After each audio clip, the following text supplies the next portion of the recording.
Essential Sports Hub headline presented by Celsius Energy Drinks. Celtics completed a sweep of their three-game homestand last night by beating what remains of the Golden State Warriors 120-99 at TD Garden. Jaylen Brown scored a game-high 32 points. Today in the first half, they kind of stuck to our shooters because out of respect for those guys, they shoot the ball incredibly well and those threes add up. So they were like, kind of leaving me on the island. So I had to take advantage of that. Jason Tatum added 24 points to go with 10 rebounds in 31 minutes. Celtics have tonight off. They'll play in Memphis tomorrow evening. Bruins had last night off, and after back-to-back road overtime losses, they're back home this evening to play Winnipeg. Ryan Johnston and Bob Beers have the pregame at 6:30 and the face-off at 7 here on 98.5 The Sports Hub. Yesterday, the Bruins called up forward Lucas Reichel on an emergency basis from Providence. Red Sox lost to the Yankees yesterday in Tampa, Florida, 1-0. Connerly early threw 5 shutout innings against a lot of Yankee starters in this game. He allowed 1 hit and struck out 7. Sox are back in Fort Myers to play Minnesota tonight. And in first four play at the NCAA basketball tournament last night, Miami of Ohio beat SMU 89-79. Prairie View beat Lehigh 67-55. The main draw begins at 12:15 Eastern Time this afternoon. Sports Hub headlines are brought to you by Service Credit Union. They're teaming with Charlie McAvoy for 73 reasons to provide funding and health screens for first responders. Learn more at servicecu.org/73. I'm John Wallach on Boston's Home for Sports, 98.5 The Sports Hub. Your next update at 6:30. Attack for a deep three. Violent two-hand slam. Wow. 98.5 The Sports Hub. Ladies and gentlemen, I need all of you to stop what you're doing and listen. Toucher You might hate me, but you're listening. and Hardy Don't bother me. I'm at the Pickle Palace. on 98.5. I know what I'm capable of. He said something about peanut butter, right? Yeah. Boning, baby. Make America nut again. That's gross. That's disgusting. Let's talk about cheese. What are you going to have for lunch? I was at dinner with my wife and a friend. Kitty, kitty, pussy, kitty, kitty, kitty. Flap, flap, flap. Shut up, I'm trying to talk to Paul. Toucher and Hardy Good luck trying to put your finger in it when there's a million holes. on 98.5 The Sports Hub. Let's go. It's a birthday for the Marine Corps, right? Today, yeah. Nice. Semper Fi. Okay. I'm a doctor too. Hey, we are Toucher and Hardy, Town Fair Tire Studios, 617-779-0985. You can watch us on YouTube. Subscribe to 98.5 The Sports Hub on YouTube. You can download the podcast for many days, any day you want, any day, right there for your listening pleasure. Okay. And I know. Very exciting show today. A lot of guests and things of that nature. We'll play a few more of the entries into our Thuppets contest as this thing winds down finally. A week from tomorrow. Yeah, but it's actually going to work out because we're both here the next couple of days, but then you're gone for, 3 days next week? Yes. Yeah. So we're certainly not going to debut any new songs without you here to listen to them, Fred. Oh, that would be fool's errand. Yeah, we're not going to do that. And, I'm just excited because I learned that Michael Holley, who will be in for me, is friends with Vernon Reed from the group Living Color. Mm-hmm. Yeah, they got to know each other like at a show at some point, and they've like kept into actual friends. It's pretty rare. You go to a show, meet the band, become friends like equals. Indeed, and I will tell you this is that I think Vernon Reed has the best solo in the history of guitar solos. That's a bold statement. Is it though? How many guitar solos do you really like? I have planted my flag and said that Slash's solo in the Velvet Revolver song, Fall to Pieces, that's a good one too. is my favorite guitar solo of all time. Cult of Personality it's a good choice, Freddie. Yeah, because he goes into that part where he's just going crazy, and then he goes, maybe pull that up. I will. Yep. Pull it. Pull it so people can hear it. So when I was 16 years old, my high school did a field trip to New York City. I know. And this was at a time in the 80s when they allowed us as sophomores, juniors, whatever. Like, okay, we've done our thing for the day. Just make sure you're back here by midnight. Always smart. And they let us loose to do whatever we wanted in New York City. And I swear to you, this is true. One of the girls that I was friends with was this really hot, and she was a senior. I think it was a junior. And these sailors were in town, and this guy like really took a liking to her. He's like, I'll take you guys out. Where do you want to go? We said, we want to go to CBGB. And I was not only young, but I looked young. So they dressed me up as punk as they could make me look, just to look like I actually went in, could go in there.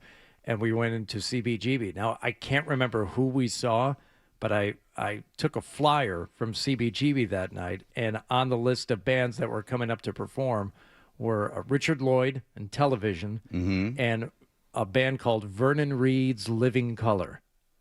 Wow. So this was before they became Living Color. What year is this? 87. So there's a couple things that are actually really cool about that. Really is cool. A, I never got to go to CBGB, and I would have loved to. And two, that you knew a hot chick that wanted to go to CBGB. Yeah, Jill. In like 87. Jill Nielsen. She sounds like almost like, I'm not being sarcastic. She sounds almost like a dream girl. She was super hot. But in 87, she wanted to go to CBGB, so she was obviously kind of cool. Yeah. And adventurous. Yeah. Yet you were you were friends with her, but yeah, I was like a mascot of the group. I was, there was, they let me like hang around with them, but she get drunk that night. Maybe give you a little smooch. No, that sailor was all over her. He was a nice guy though. He didn't like take advantage. He just wanted to like hang out. He was in town. He was we thought of him as being like this super old like worldly guy because he was out of high school and he was in the armed forces. He was probably 19. He maybe 20 at the most. But yeah, that was my one trip into CBGB. Yeah, I never went there. By the way, they just showed her on TV. Have you seen this Kelsey Fitz Simmons? She's like on trial for something. Oh yeah. I don't know anything about the case or anything about the trial, but I know the name and I know I've seen her. She is up for she was dating a firefighter. And they had a young child, and they were embroiled in a custody battle. Okay. And she is alleged. Fitzsimmons pointed a gun at the officer as a claim of defense, pushes back on, saying she only pointed the weapon at her own head. Okay. In the end, one of the responding officers shot Fitzsimmons, and she was rushed to the hospital in Boston. And I guess she's in some kind of trouble. Yeah. But I will tell you this. People made a deal of, who's the lady in your town that was on trial? I swear to God. Karen Reed. Of her being good looking. Preposterous, A. This lady, very good looking, and seemingly with her own little batch of issues. Which your boy right here enjoys that a little tiny bit. You brought that up on occasion. Oh yes, We've had the discussions very about hot that. and damaged young woman is someone that I seem to enjoy. I remember you looking at me with the head shake. She's not damaged. I need him damaged. Yeah, a little bit. But it was the matter of fact, like, Johnny, you just don't get it. Not to like marry. No, I understand. That wasn't the whole point of the point of the story was you looking at me like I was a sad sack for not understanding. I need him damaged, Johnny. What's your problem? Now, Fred, I am going to push back on.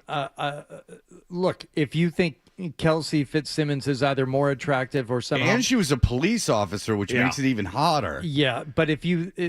more damaged, and maybe that is why you are attracted to her more. But I would just push back on the notion of Karen Reed being unattractive. She's not unattractive. She is now. Well, not to you, but to most. I haven't seen her in person in a long time. Well, I've never seen her in person. I'm talking about TV. Okay, which is the only thing that matters. Huh? No. What?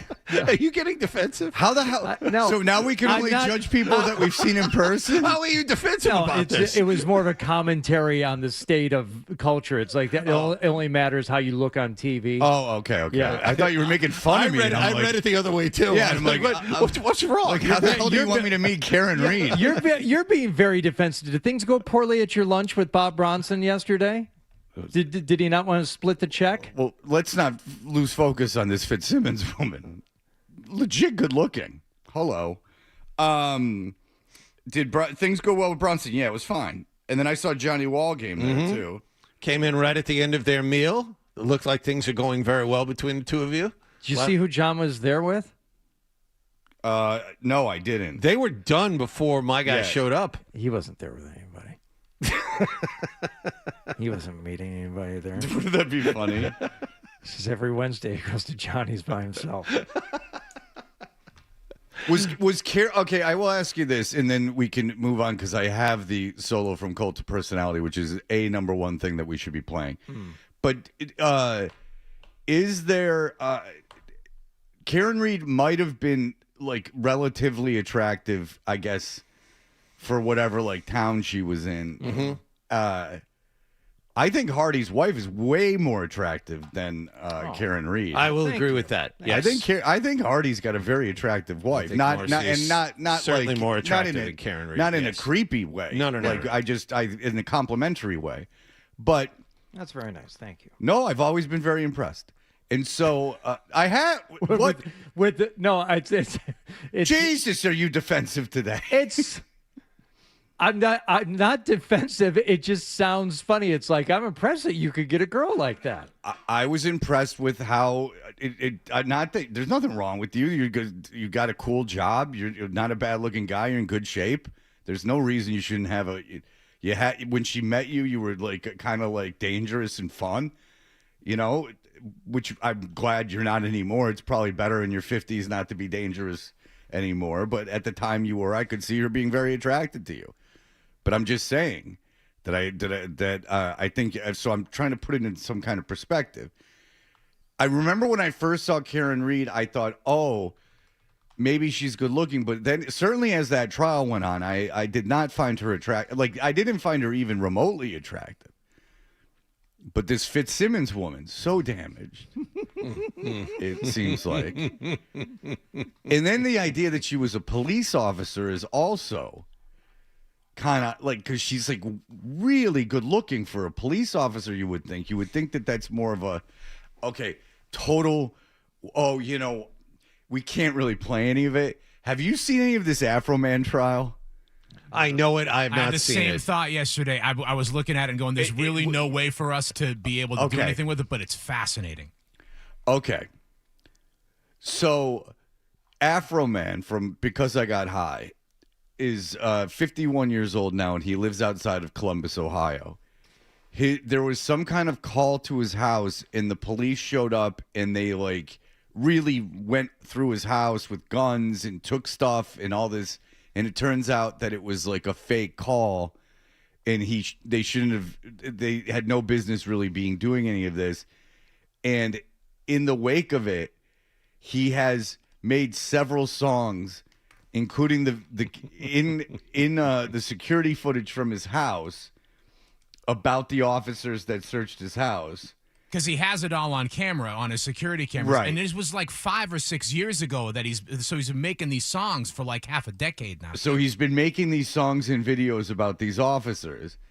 Now, some of the things he says, I think, are liable for defamation. Like, he calls people pedophiles when they're not. Like, there's stuff that you can't do. But there was an overweight lady that was one of the cops.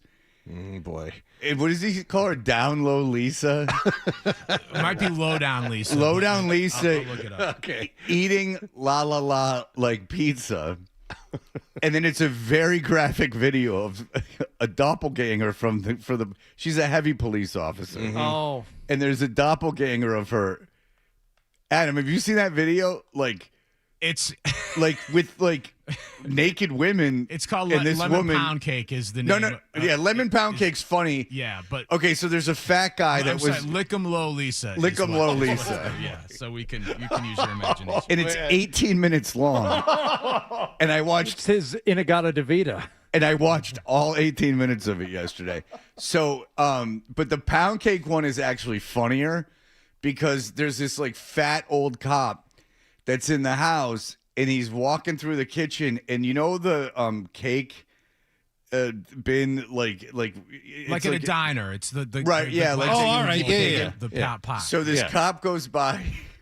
Afroman's kind of funny. And he and the cop looks down at the pound cake and like double checks it. So he has this whole song showing the video of the guy looking at the pound cake, and it's called Mama's Lemon Pound Cake. And it's just about how the guy's fat and couldn't get enough of looking at the pound cake. And then he smelled the pound cake and it got him going. But then he called the guy a pedophile.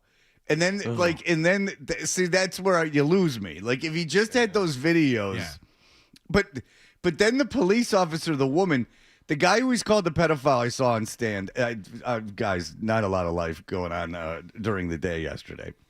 I was on the phone with my wonderful bank for an hour about $1,000 charge that got taken out of my checking account that I couldn't get anyone to talk to me about. But during this time, I was on hold, so I was watching all this Afroman stuff. And the guy who like he called a pedophile and stuff was like up on stage kind of like laughing about it. They're suing him for like however many $100,000, but like he was kind of like rolling with it. You could tell he was like a real cop and he's been through his crap and this and that. He wasn't like a hard ass. He seemed like a good guy. The woman, they play the video in front of the woman and she starts breaking down crying and you're like, all right. Yeah. You know, and all that was calling her what? Down. Lick 'em Low Lisa. Lick 'em Low Lisa. And big deal. So I'm hearing of any of this. Yeah. This has escaped my attention. Oh yeah, you'll invest some time into it today. And luckily, the first article I pulled up is from the New York Times. And whenever there's, a ridiculous story like that, the best place to read about it is the New York Times because they do everything very formally. Mm-hmm. Joseph Foreman is Afroman's real name. Mr. Foreman was not home during the 2002 raid. The other song, Lemon Pound Cake, shows one of the officers, gun in hand, pausing briefly in Mr. Foreman's kitchen by a cake inside a glass cloche. Quote, it made the sheriff want to put down his gun and cut him a slice, Mr. Foreman sings in the song. That's right. We could play Lemon Pound Cake. I feel like we might have, or maybe we talked about talking No, about this. we've never talked about this on the air. I mean, it's been going on for a long time. Because I was getting emails about it, but I hated that song because I got high. Yeah. I thought it was like super corny. Yeah. So I just ignored it all. I didn't realize how clever this guy is. Again, you can't be running around calling people pedophiles. That guy probably deserves a little bit of money.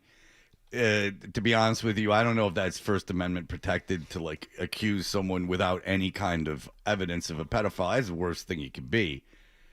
But like, lick 'em low, Lisa. I mean, come on. So was he swatted? Is that how this whole thing started? Yes, he was swatted. Oh yeah, okay. Swatted, but they like went like nuts. Yeah, they tossed his whole plate, like TV show style, like tossed his plate. Yeah, so you know when you've obviously seen video of like streamers and stuff get swatted, and usually the cops come in and they're like pretty cool about it. I don't know. Listen, if you're a police officer, I'm on your side.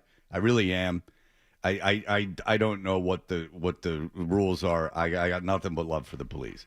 So I might be in over my head. I've just seen stuff where people get swatted and they see it's kind of like not anything and they're kind of cool.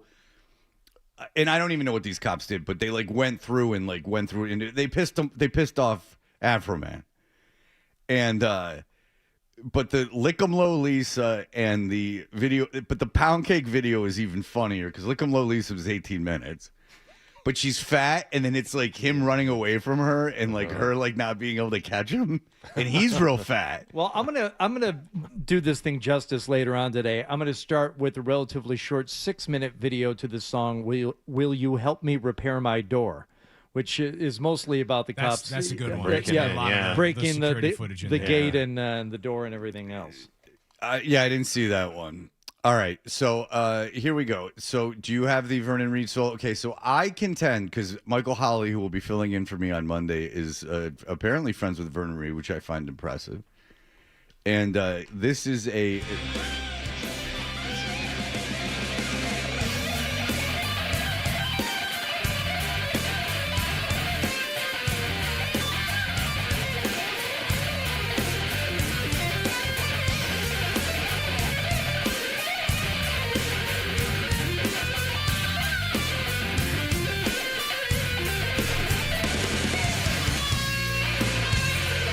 That's a different solo. That's a different solo. Yeah. That's not the original version. Adam, 12. What is How? That's live. This is from the remastered. Yeah, that's not good. No, we need the original. Yeah. It's how did you not get the real solo? Right, it's not. That's terrible. Christ. All right. Yeah, I was like, what is that? That's I just not... I just saw remastered 2023. I said, okay, this will be better quality. I didn't know that he re-recorded the solo over it. Oh, maybe that's a rights and royalties situation. Oh, yeah. It could be. Yeah. It could be, yeah. But I will... Why would they not let you play Cult of Personality? That's got to be on the internet 1,000 times. I don't understand why they wouldn't. Yeah, that's not nearly as good. I take that. That's not a. You're making me look like a fool. We got it. It's him and bass and drums, like much like Eddie Van Halen. Vernon Reed, self-taught. Ooh. I love the video for that when the drummer just has this look of disgust when he does the triplets, and he's just slapping the crash cymbals back and forth like you take that and you take that and you take that and you take one over here too. Very quickly, we're bouncing around a little bit, but Jimmy, go ahead. So yeah, quickly on the Afroman thing, it's so funny in every single way. They made the guy who the Lemon Pound Cake song is written after has been getting hundreds of lemon pound cakes delivered to their sheriff's office since then. Nice. They made him listen. They put him on trial, on the stand, and then made him listen to the entire song. They played the video during court. The woman had crocodile tears the whole time. And I'm sorry. Lastly, the one person the defense called to testify for them was the wife that So one of the reasons he was getting sued was because Afroman said he slept with the man's wife, and the only person that the defense called was the wife. Oh, and he had slept with her all the way around. And he had slept with her. There was one of the questions to the husband was, is there any way to say that they did not sleep together? Good question. That's awesome. So do you agree with me, like the pedophile thing was the only thing that seemed like, okay, like maybe you shouldn't have done that? I'm talking to you, Jimmy. Do you hear me? Are you there? Oh, sorry. I thought I got hung up on. No. Did you the pedophile thing? I thought wasn't. I didn't think that was funny, and it was just like there was no basis in reality for that, right? No, correct. Okay, correct. But the thing that they said, the main question that they asked to. No. Oh, we lost him. No. Sorry, Jimmy. No. I didn't hang up on you. But that was the only thing that I was like, okay, like if that seems worthy of being like, hey, knock it off. Well, this also seems worthy of a rabbit hole to go down later. Oh yes, please. It will be an hour of your day well spent. All right, we'll be back in just a moment with everything that happened last night. You're listening to Toucher and Hardy on the Sports Hub.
Hey, we are Toucher and Hardy. Hardy, what happened last evening?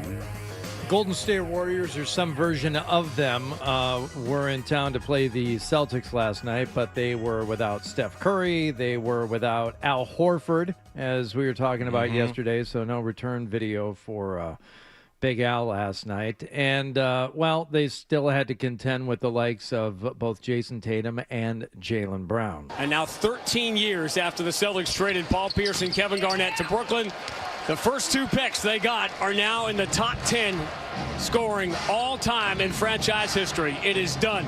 Jason Tatum 9th, Jaylen Brown 10th.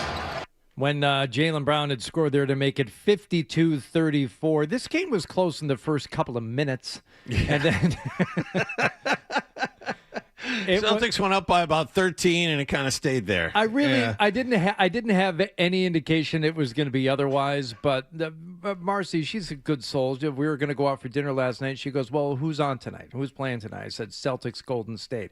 And she didn't know Steph Curry and playing. She goes, "Oh, let's go somewhere where you can watch the game." There you go. Okay. And we sit down, and I'm like, "This." You could tell in the second quarter, this game is not going anywhere. Yeah. This team is incapable of Golden State of making a run with that personnel against both Jaylen Brown and Jason Tatum when they're playing well. Yeah, he wants Porzingis. He's got him in front of him, switches to the right hand. Tatum drives, steps through two-man, switches to the left hand, scores off the window, and Jason Tatum looks like he's back. Timeout, Steve Kerr. One interesting thing happened last night. Every time Draymond Green got switched on to Jason Tatum, he would automatically clear everybody out and want to go at Draymond one-on-one. And invariably, because it's very tough to get around Draymond and get to the basket, it did happen one or two times, Tatum would step back, fire up a contested three, and miss. This happened about 3 or 4 times. Now, I guess the two of them both played on the Olympic team. I don't think it's a hatred thing there, but it's just interesting that Tatum decided, you know what, I'm not all there yet, but I'm going to isolate a very good defensive player and constantly try and shoot over him. Yeah, I mean, it's just that's who you want to go against. Yeah. And I mean, if they were best of friends, he might be doing the exact same thing. And by the way, Draymond Green, people say, he's not any real offensive threat. He was doing his part last night. Podziemski for Porzingis, moves it down low. Draymond Green runs it off the glass and in. He was just trying to get contact, and he was already arguing about a call he didn't get, but the shot went in. Wait a minute. That didn't happen. That's not true. What? Him arguing about a call? That didn't happen. Sean must have misread it. No, it's funny. I think Sean called it probably perfectly well in that he had no intention of shooting the ball. No. He's going to go into the lane, just wait for contact, and then throw the ball up. Draymond's the best because he made a couple of threes early, and I saw him turn and start talking at the Celtics bench, who immediately started laughing at him and said, just wait about 5 minutes and come back here. Draymond would finish with 13 points, 3 for 7 from three-point territory, but as we said, it was just too much Celtics. Golden State's had a lot of open looks. They've had a terrible three-point shooting night. Jaylen Brown blows right by your 7, runs it up and in, score it, and the foul. What a way to finish a memorable, historic night for Jaylen Brown. 112-88. Now, what made it both memorable and historic, John? That he moved into 10th place on the all-time Celtics scoring list. So joining Tatum in that top 10. That was it. The countdown was on from the beginning of the broadcast. He needed 23 points, and I think he got that in the first half. Yeah, you didn't know that? Well, he mentioned it earlier. It's just I didn't know we were keeping track of top 10 scores. Yeah, they were. Of course, why wouldn't you? Per team now, not league-wide. Celtics are a historic franchise. He's top 10 scorer all time. I was watching Korean baseball. I was watching Korean baseball last night, and they kept breaking into the broadcast to tell you where in the all-time scoring list for Celtics players these guys were. Mm-hmm. Yes. Tatum is 9th on the list, and Jaylen Brown is 10th. And they're both about halfway to the number 1 guy. So you got that to look forward to. All right. A chance of MVP for Jaylen Brown last night. This is going to sound really dumb. Who's number 1? John Havlicek. Okay. And I wouldn't have gotten that right. He's got about 26,000 points. Pierce is 2nd. Okay. Bird is 3rd. Well, this has been an uncommon year for the Celtics. Because that rhymes. He wanted always to be 3rd. Right. Yeah. Defying expectations, exceeding expectations, and Jaylen Brown knows it. Fast forward to where we're at now, we've improved at a very fast rate, and that does not happen in the NBA. It does not happen to a bunch of guys where you just plug and play. Ooh, what else did you do that was so great? And expect things to work out, even though the expectation is high here in Boston. That just simply doesn't happen. No, it wasn't. In fairness to him, they've exceeded expectations. General expectations. Yeah, for this year they weren't high, but usually they are. The places, but we're very grateful, very blessed for our team to be able to be in the position we're in now, and we still got a lot of growth to do. There you go. Mm-hmm. So that was your final last night, 120-99. Celtics a game and a half up on the Knicks for second place. I think they have 13 games left. Yes. 13 games left. 13 games left. I don't think they're going to catch Detroit, but why not? Yeah, they could, but they kind of been idling behind them for a while. Detroit has gone through its rough patch. I don't know. I'm much more worried about holding off the Knicks than I am about them catching Detroit. I'm not positive anyone really. They're only 3.5 games behind Detroit with 13 left. I mean, it's very possible Detroit goes on a. Now they play the Wizards again tonight. Detroit does. Yeah. Yeah. They at Wizards. Isn't that a weird?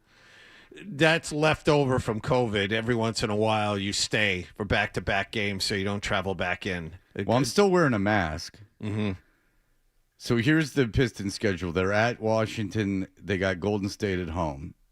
And then they have Los Angeles at home, and Los Angeles has been playing the Lakers. Yes, and so Lakers have been playing well. Lakers are now in third place in the West. Good. I can't wait till they lose in the first round of the playoffs. And I'm not kidding. They're going to lose in the first round of the playoffs, don't you? That you obviously think that's a possibility. Oh, it's always a possibility. I mean, they're not a very good team. This year's different in that they actually have a big guy. Last year they didn't have a big guy. DeAndre Ayton, while not a star, is certainly a serviceable big. So he can help, but that was the rub against them last year. No matter who they went up against, whether it was going to be OKC or Minnesota, they couldn't match bigs. Right, and the Lakers, if the season ended today, would play Denver in the first round. Mm-hmm. So and they'd lose that. That seems to be problematic to me. No, I'm not kidding. I would, if you would like to make a bet. I'm not betting. I mean, I'm saying your point is valid. I could just crush you with the amount I could bet. With my divorce, so I could, but in that case, but I wouldn't exactly. I wouldn't be able to pay. Bet you $15. $100 calm down. $1 million. But I'll bet you anything Los Angeles loses in the first round. Yeah, like anything else, it's matchups, and if they wind up with Denver, that's a problem. That's a big problem if Denver's healthy. So.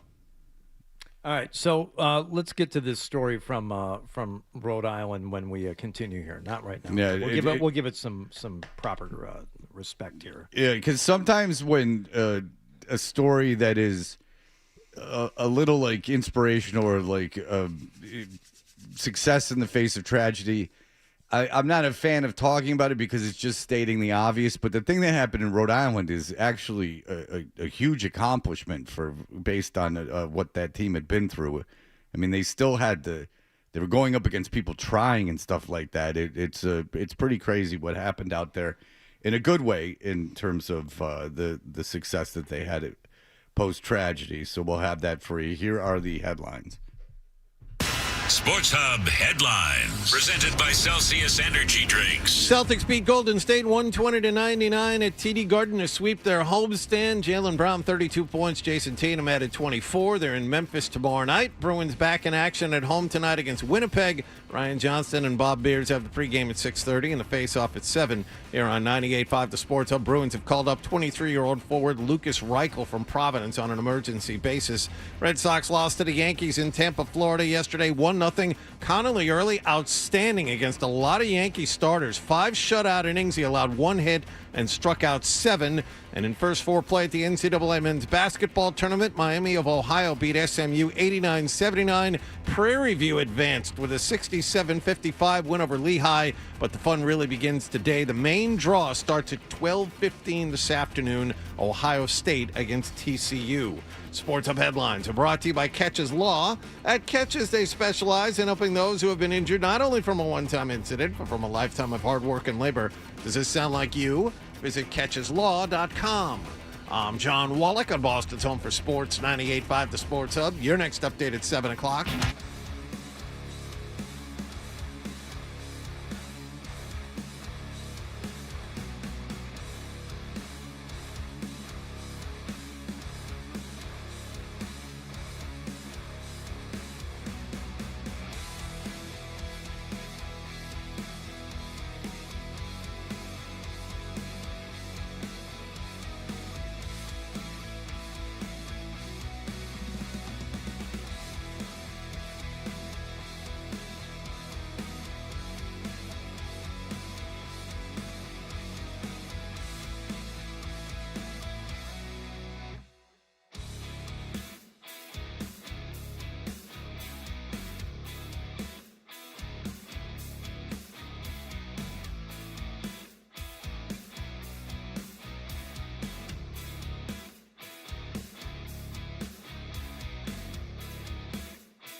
Fred, what's it like to work with Hardy and Wallach? What a golden ticket I've gotten.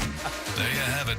Toucher and Hardy resumes on the Sports. Blackstone Valley celebrating the win on the ice tonight. The final score 3-2 over Lincoln. The game, it meant so much to this team because of the tragedy these players faced this year. 1 month ago, senior Colin Dorgan's father shot and killed 3 family members during one of his games in Pawtucket. Dorgan scored the goal in the final seconds of the third period to send this game into overtime today. And ultimately, his team pulled off a win, claiming the Division II state championship after playing 4 rounds of overtime. Since this happened at a hockey arena in Pawtucket, Colin Dorgan's father shot and killed his mother, his brother, his grandfather, and then himself died from a self-inflicted gunshot wound.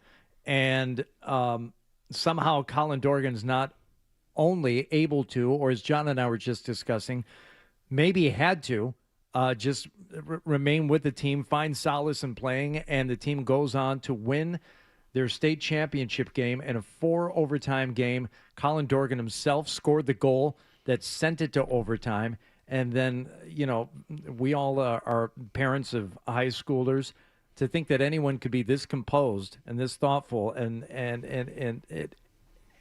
at this age, without even factoring in what he's been through, is really impressive. Blackstone Valley celebrating. Excuse me, Colin said this after the game. They're with me every step of the way, and I could just, throughout all of the playoffs, even in this game, in the overtimes, I think I truly felt it in my heart and my soul that they're still with me. And I think that I love them so much, and they're still here, and I know it. So that's it. The team goes on to win the Division II Boys State Championship with a 3-2 victory yesterday. Yeah, in a situation like that, I would think you would, just going back to what you said before, just so you're not alone in a room thinking, I would think you would really want to go and play where you could not only carry your family with you, but, you know, get some joy in being with your teammates and doing something that you love.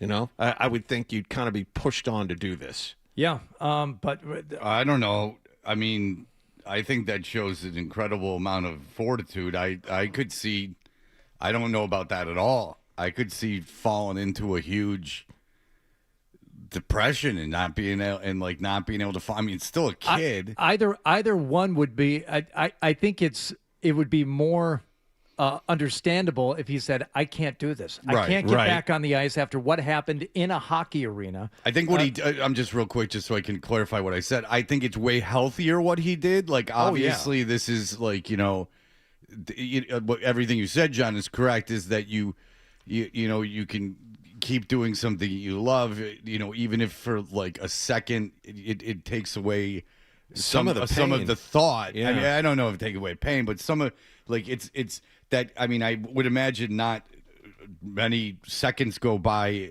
during the course of any day or night of him sleeping where this doesn't, you know, come into his head. So, like, maybe when they won that game for like a brief moment, there was some sort of temporary, subtle relief, but I mean, a lot. I don't know if I could have, if all those people in my life, the closest people, like, it sounds like all the closest people in his life got taken away in one day. I don't know if I could function after that. So, I mean, a lot of maturity from the kid, and really a great story. And again, we don't do these stories very often because a lot of times it's just obvious, but I don't think this was obvious, because obvious meaning that, like, everyone know, like, we didn't talk about the shooting because it like, what are we going to add to it, right? Like, it just, like, what's the other side? Right, there's no other side to it. So, like, what's the point? But I did want to talk about this because I do think that it's very impressive what the kid was able to do, not winning the game as much as being able to function, because not many people experienced that kind of loss as quickly as that kid did. And I mean, even having it together to talk after the game is all very impressive to me.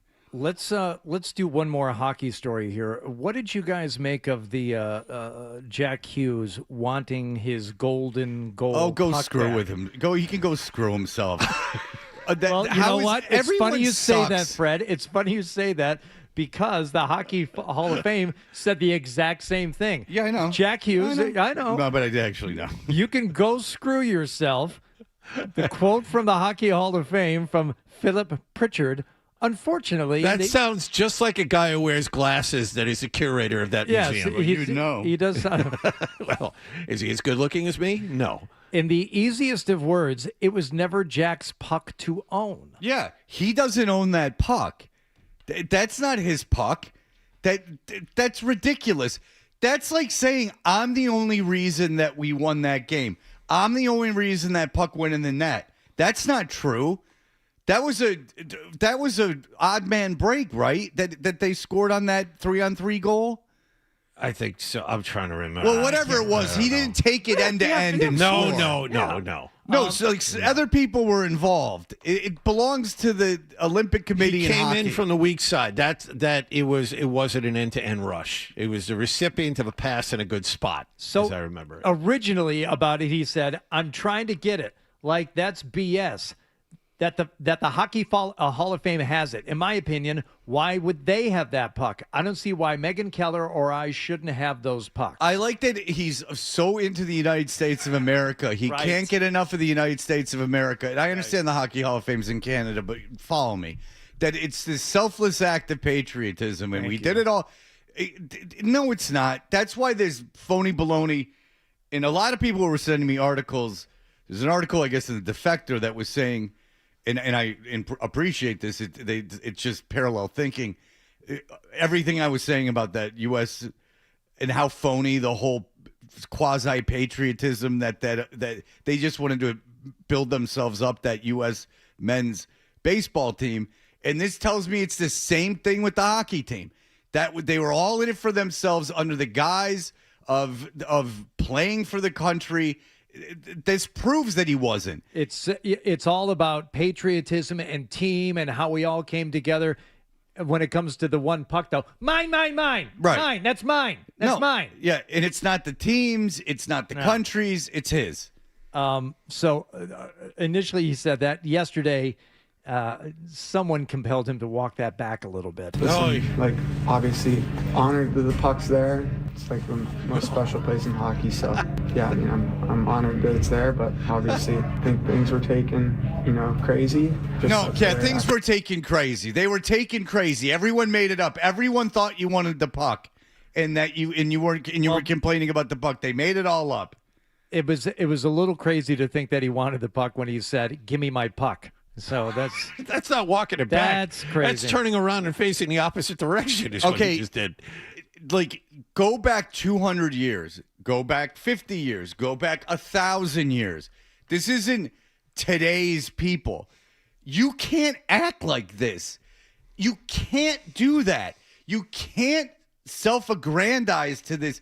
This is a relatively new thing, that you just celebrate yourself with no kind of shame, or like it seems like every day there's something else about, people pumping themselves up, and it's all BS. They don't care about the country. They don't care about who they're playing for. And just from they want that shine, their individual shine. A practical standpoint, what are you going to do with that puck? Sell it. You got a special room in your house that you're going to display it for a while, but then eventually you're going to sell it and make money off of it. Like, if any of us had done something that great, your microphone, Fred, they decide you said the greatest thing ever on the radio. You don't get to keep the mic. They're going to put it in the Broadcasting Hall of Fame. And someone said, "Where's that mic?" It's in the Hall of Fame. It's not just me saying this was an important goal. They put it in the Hall of Fame. It's got its own exhibit. That's a better place for you if you want to think well of yourself. I agree. I just think that, so when everybody that goes through the gates of the most important monument to greatness in the field that I'm in, they find it that they want to honor me by having this piece of memorabilia. I mean, this is trite, but I mean, like Fonzie gives his jacket to the Smithsonian. I mean, like, what is Henry Winkler with the Fonzie jacket? You know, like that's the forget it, even the honor, but just this whole notion of like United States and we did this, and they're singing country songs in the locker room and having the FBI guy dork out like a total spaz. Like everything about it sucks. And if they were really into the country and everything, great, that's awesome. But it takes away a lot of this stuff because I know what they're doing. They're building this all up so they look better. It's phony baloney. If I could be easy. Now you're going to be walking it back. I will not apologize for saying phony baloney. Well, that's on you, pal. Yeah, again, you don't have my back. You're like John. Wait a minute. I don't know. What did I do? You know, right. it's what you didn't do. Oh, yeah, you didn't go down on Hardy. Go down on Hardy. You didn't come down on Hardy. Well, that he did. How do you think I stayed on this job? I knew I should have gone to Top Golf. All right, very good. We will be back in just a moment. Got to play for something. Toucher and Hardy, 98.5 The Sports Hub.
Essential Sports Hub headline presented by Celsius Energy Drinks. Celtics beat Golden State last night 120-99 at TD Garden. Jaylen Brown led the Green with 32 points, and they completed a season sweep of all 4 NBA California teams for the first time ever. They visit Memphis tomorrow night. Bruins are back home tonight to play Winnipeg. Ryan Johnston and Bob Beers have the pregame at 6:30 and a face-off at 7 here on 98.5 The Sports Hub. Bruins currently still tied with Detroit for the 2 wild cards in the East.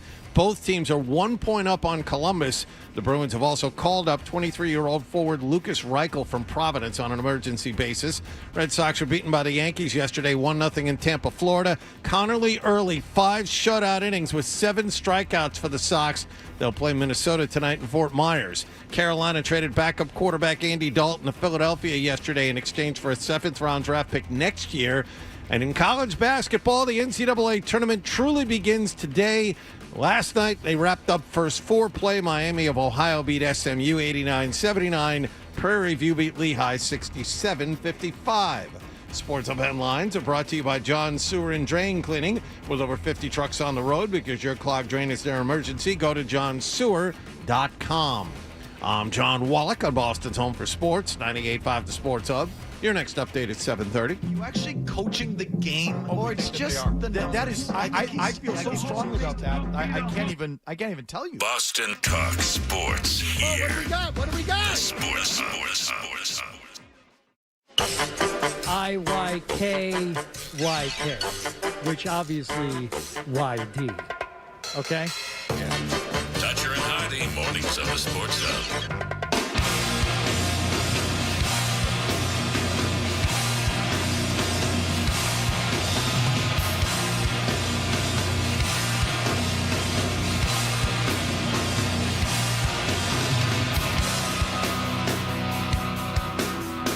Hey, we are Toucher and Hardy. You can watch us on YouTube. Subscribe to 98.5 The Sports Hub on YouTube. You know, we play some stuff from Eddie Trunk. Some stuff. When did we do that? Yeah, we've done it like probably 4 or 5 times. Oh, okay. And you know, someone's got to keep the metal scene alive, and we like to keep our toes in it. You know, we like to dip our toes in keeping the metal scene alive. Mike Reese was in here the other day, and he was talking about how he saw Tesla, who maybe wouldn't be considered a metal band, but certainly hard rock. You know, cowboy of a modern day. Yeah, it's not quite acid rock, but it's close. Yeah. You know, I was listening to that book Among the Thugs, which I had read before, about the lads that were going to the Premier League games in London and going to international matches, and they were all getting arrested and getting in fights, and they were like a unified group that like pre-organized in order to like do these huge amounts of violence. Do you know what ended up ending that kind of? Acid House Manchester scene. Oh, good grief. The Happy Mondays are responsible almost for the end of the lads, like what do they call? I can't even. I've just been listening hooligans? to hooligans, but they didn't call themselves hooligans. They called themselves lads, but there was like the firms that would go out and do this stuff, and they were like all well organized and stuff. And the like random acts of violence were crazy. And there was one match where 95 people died. Real problems. But yeah, I guess it fast forwards from 82 to like 91. And he's like, all these people came back because Manchester United was in whatever you win the Premier League in. And all those guys were back, but they had gotten very much into Acid House. Well, it has long been said that pills, thrills, and belly aches was responsible for more of a cultural shift than anything else. I can't think of the last 50 years. Many more bands outside of the 1960s that I can't stand more than the Happy Mondays. Step on, dude. They looked cool. I mean, you're twisting my melon, man. You talk so hip, you're twisting my melon, man. Don't forget the Farm. They were part of that too. Get on my groovy train. Oh, God. I don't know who they are. Yeah, you'd you hate that count too. yourself lucky. I do love 24-Hour Party People. I think that's a great movie. That's about that whole Manchester music scene. But well, there's a whole metal scene out there, Fred. Yeah. And the web zine known as Consequence has put together the top 75 metal albums of all time. They consulted 45 metal. Did they consult Eddie Trunk? They consulted 45 metal musicians, including members of Gwar, Baroness, Paul Bearer, the Melvins. Melvins aren't a metal band. But they want everyone's take on this. Ghost? Did they talk to the people from Ghost? They're the greatest. Don't do that. They're the greatest. Come on, John. Don't do that. Come on. New band Ghost is great. Thank you. Now I'm glad to be running. I'm glad to be running this, or I wanted to run this yesterday because I was afraid I wouldn't be able to come up with a lot of these. And Fred, you know your metal, even though you're not like a huge metal fan. I was when I was a kid, but I got like real little. But I'm questioning these bands. Like, is there anyone from Trickster? Is there anyone from the new wave of British heavy metal? Is there anyone from Saxon? Saxon, dude. Is there anyone from any kind of? You're just over so far. No. Not that I'm saying that was involved in the. I see. In picking the albums. Picking the albums, but no, of course, Denim and Leather's on there. Not only would I think would have done well in this game, and John, I think you were in the same boat. Like maybe you won't be able to come. You're going to be able to come up with a lot of these. Okay, so you just come up with anything you want. You see if we can get the top 10, which is Slayer, South of Heaven. Slayer South of Heaven is Slayer is in the top 10, Rain but and not Blood. South of Heaven. There you go, Fred. Slayer Rain and Blood is number 3. Okay, and then I would say but feel free to go mainstream on these too, John. Mainstream metal. Okay, bands. all right. Well, the easy one is Metallica, Master of Puppets, right? John I was going to Wallach, say that next. number 2. Oh, sweet. Well done. Yeah, we get it. And that's not off Master of Puppets. But well done. He has 3 albums on there. I thought that's what Hardy was going to with the other 2 albums. No, he said top 10. So you're just doing the top 10 now. Yeah. Come on, Hardy. Not Hardy. John. Not John. Adam. I'm so disgusted with him. I can't even think of his you got to name. go through like every. That's right. I'm upset at all of you, so I can't even figure out The who I'm Black upset at. Album is number 34. That's what 12 just played a song for. Yeah, that's a metal album. All right, except Balls to the Walls. No, I will say that another. So it's going to be all of the big 4. So you have Slayer, you have Metallica, so there will be a Megadeth album on there. Correct? Peace Sells. Incorrect. Do I know another Megadeth album? That is number 41. No, 1990s Rust in Peace. Oh, okay. Is number 5. Okay, so there's an Anthrax album in the top 10. Mm-hmm. And the Anthrax album in the top 10 is Among the Living. Nope. Anthrax Among the Living is in the top 20. Number 37. Anthrax Among the Living. John, what is the prototype original metal band? Has to be Ozzy Osbourne, right? Yeah. No, it's Black Sabbath. Black Sabbath. You got it. Same thing, yeah. No, he didn't get that right. I did at not all. get that right. Fred got that right. And the album is Black Sabbath. Paranoid, 1970. Oh, are what created heavy metal. So the eponymous Black Sabbath album, also released in 1970, is number 11. Well, I wonder if there's some kind of numerology involved. We'll explore What's that number later. 66? Okay, so is Iron... Napalm Death, From Enslavement to Obliteration, 1988, number 66. Okay, there's going to be like an Overkill album on there. Urge Overkill? Overkill. Okay, I'm going to tell you this, is that another one of the top 10 metal albums of all time is going to be Number of the Beast by Iron Maiden. Very good, Fred. Number 6. Another metal band that will have one on there, of course, is Judas Priest, the Beasts of the East, and I'll say "Screaming for Vengeance" is the album in the top 10 by Judas Priest. You've got another thing coming on that one? Yeah. Painkiller from 1990. That's the only one by Judas Priest? In the top 10, and then British Steel comes in at number 27. I was no fan of British Steel. By the way, Painkiller is like latter day. I'm very surprised that Screaming for Vengeance. Okay, is not on there. There are 4 more bands in the top 10. You may have actually named one of these, so I'll just give it to you. Number 7, Pantera's Vulgar Display of Power. We didn't mention that. Okay, well, that's number 7. But there's 3 more in the top 10. I'll be very impressed if you get one of them. 2 of them are from this century. Of the top 75 metal albums of all time, number 8 and number 10 are both from 2001. Oh, is one of them that Atlanta Mastodon? Do they have one? It's kind of embarrassing. No? Wow. Mastodon's on there, I would imagine. They're at number 28 with their album Leviathan. Thank you. Not as stupid as I was being made out to be. Is there anything that's super intricate? Is there anything? Yes. Oh. I would call it math metal at number 10.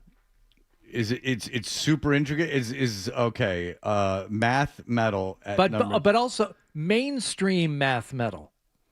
Okay. All right. And it's from this century? Yeah, from 2001. Oh, the same year as the Space Odyssey.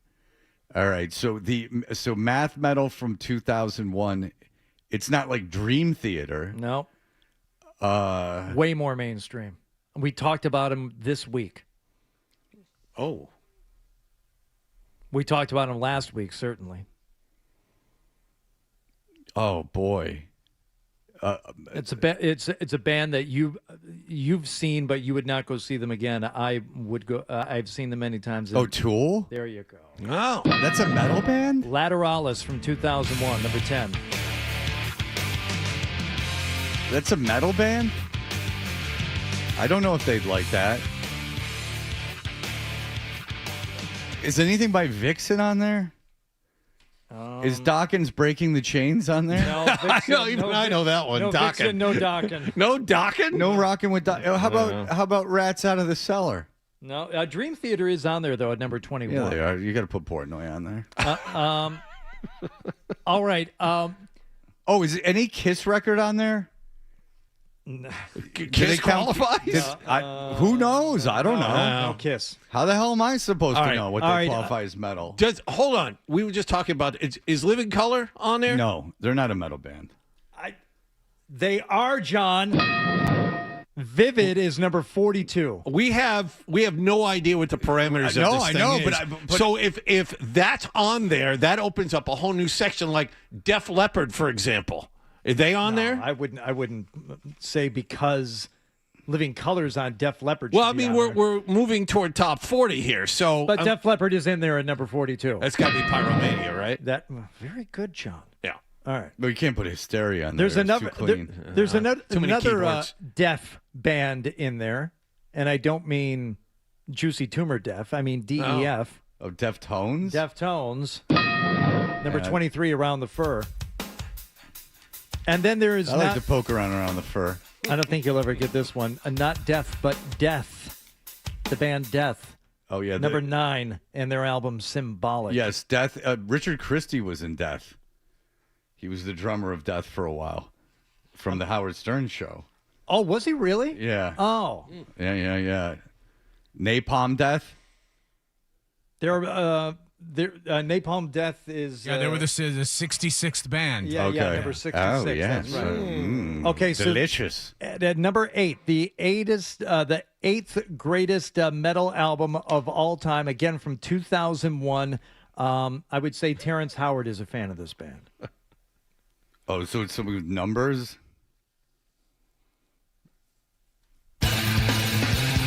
Oh, God. Wake up. Oh, that's my friend. But I had a different name for it. It was my hand. Eddie Trunk is just somewhere rolling in his bed in Vegas with 3 ladies around him. They're pulling on each side of his unbuttoned shirt. See, what did you expect? Yeah. Well, not that. I don't know what else you put in there. See, I have issues with a lot of these. Number 29, Ministry, Psalm 69, which is a great album. I don't think of it as a metal album. Well, Psalm 70 we were all very familiar with.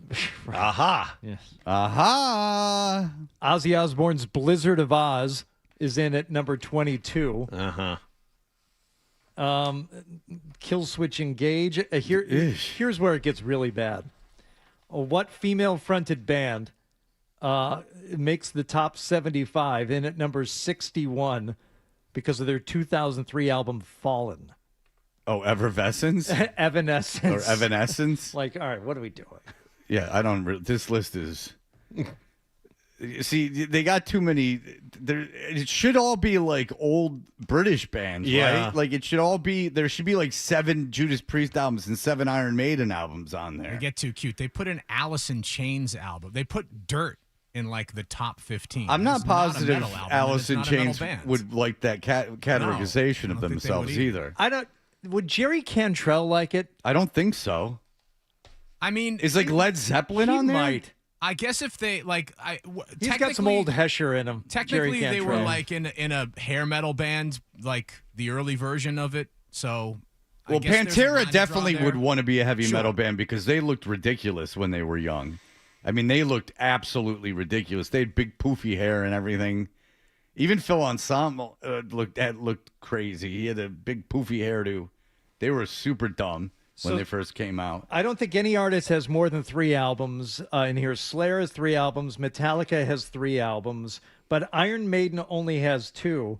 And Judas Priest only has... Peace of Mind the other Iron Maiden album? No, it's Killers and Number of the Beast. Oh, Killers. Well, did you tell us what number 1 is? Yes. What was it? You got it, John. It was Black Sabbath. Oh. But Paranoid, not the album Black Sabbath. there's something odd here. Oh, yeah, excuse me. You're right. There's something odd here, and I just mentioned all these bands that have, like, 2 albums in the top 10. There's another band that has, or 2 albums in the top 75. There's another band on here that I would not call a metal band that also has 2 albums on this list. At number 18, I believe, was their second album. Firehouse? And at number 55, their self-titled debut, which came out in 1999. And they are scary. There's a lot of them. And you go see these guys, and you are going to be spooked. Slipknot. That is correct. Slipknot has 2 albums in the top 75 metal band. Are the Slipknots on there? Time. No. Slipping around? No. Remember that? Bob, go ahead. Have you guys mentioned Van Halen's debut album? Where's that? I don't think it's on there. I don't think that counts as metal, but Evanescence does. It does not. All right. What's even worse? What about Balance? Van Halen Balance.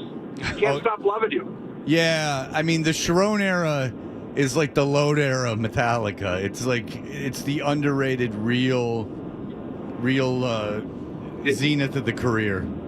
You got to go to the last Sammy Hagar album, Balance. That's the best one because it has songs like "Don't Tell Me What Love Could Do," which is actually a good song, but the second half of that album is terrible. All right, so is that OU812? That one? No, Balance is the name of the album. Oh, I thought that was Sharon. Sorry. No, I thought Sharon's Van Halen 3. 2 straight up like alternative rock acts are in here too. Korn's debut album in 1994. Yeah, but that's such a good album. It just Well, I like Shoots and Ladders. That's what I want played at my funeral. And then Helmet, Meantime, from 1992. Helmet's a great band, but I don't think of them as metal. Maybe. I don't know. Dan, go ahead. Oh, boys, enough of this spandex. Let's get back to Baggy. Fred, can you address Bez of the Happy Mondays? Did he not have the best job in rock and roll? Was he the guy who pranced around? With maracas? Yes, okay, yes. The Happy Mondays. If you don't know that, there was a Manchester, like, basically ecstasy scene. Manchester ecstasy scene, and the Happy Mondays were foppy looking. They, like, wore super baggy pants, and they danced around on ecstasy. Many of them died young, but they were terrible. Oof. Not good. Brian, hello. Frank, how do they miss the greatest album of the hair metal era, Wasp, Inside the Electric Circus, Animal? Maybe they were afraid at the raw meat being tossed at the crowd by Blackie Lawless. Is LA Guns in there at all? I mean, there just seemed to be just completely ignoring them. I'll tell you. And Poison, Look What the Cat Dragged In, is nowhere to be seen. It's just terrible. All right. See, I would have put Whitesnake on this list as long as we're doing, Slide it in. Hell yeah. Slide it in. Right to the top. I'm gonna slide it in. I ain't never gonna stop. He's talking about his penis. Oh. Wow. Not to be confused with Black Flag's Slip It In. At the very strong Rollins era. You can't even say those lyrics because it's there's one lyric in particular. Yeah, it was song. talking about raping, basically. Yeah. Yeah. Not a big Rollins era Black Flag fan. I'm actually mystified that band is still talked about. They were good before Rollins, and that was only one album. But there you go. All right. There you have it. I'm not a fan of that list. And they asked the wrong people. I knew as soon as you said, Guar's not taking it seriously. They're in costume. And then they asked the Melvins, and they're going to get all weird with it. Right. So, I don't care for it. All right, so we'll be back. Our friend John Carales will be joining us in just a moment. Stay tuned for more Toucher and Hardy on the Sport.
comes to the show, Hardy thinks the same way you do. Nothing happened. He's got the same questions. Where is the story? And the same opinions. Boring. And he's back with Fred on the Sports Hub. Today in the first half, they kind of stuck to our shooters because out of respect for those guys, they shoot the ball incredibly well, and those threes add up. So they were like, kind of leaving me on the island. So I had to take advantage of that.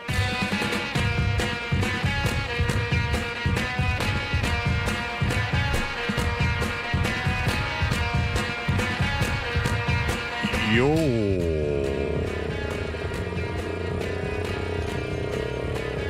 We are, baby. Schizophrenicism. Yeah.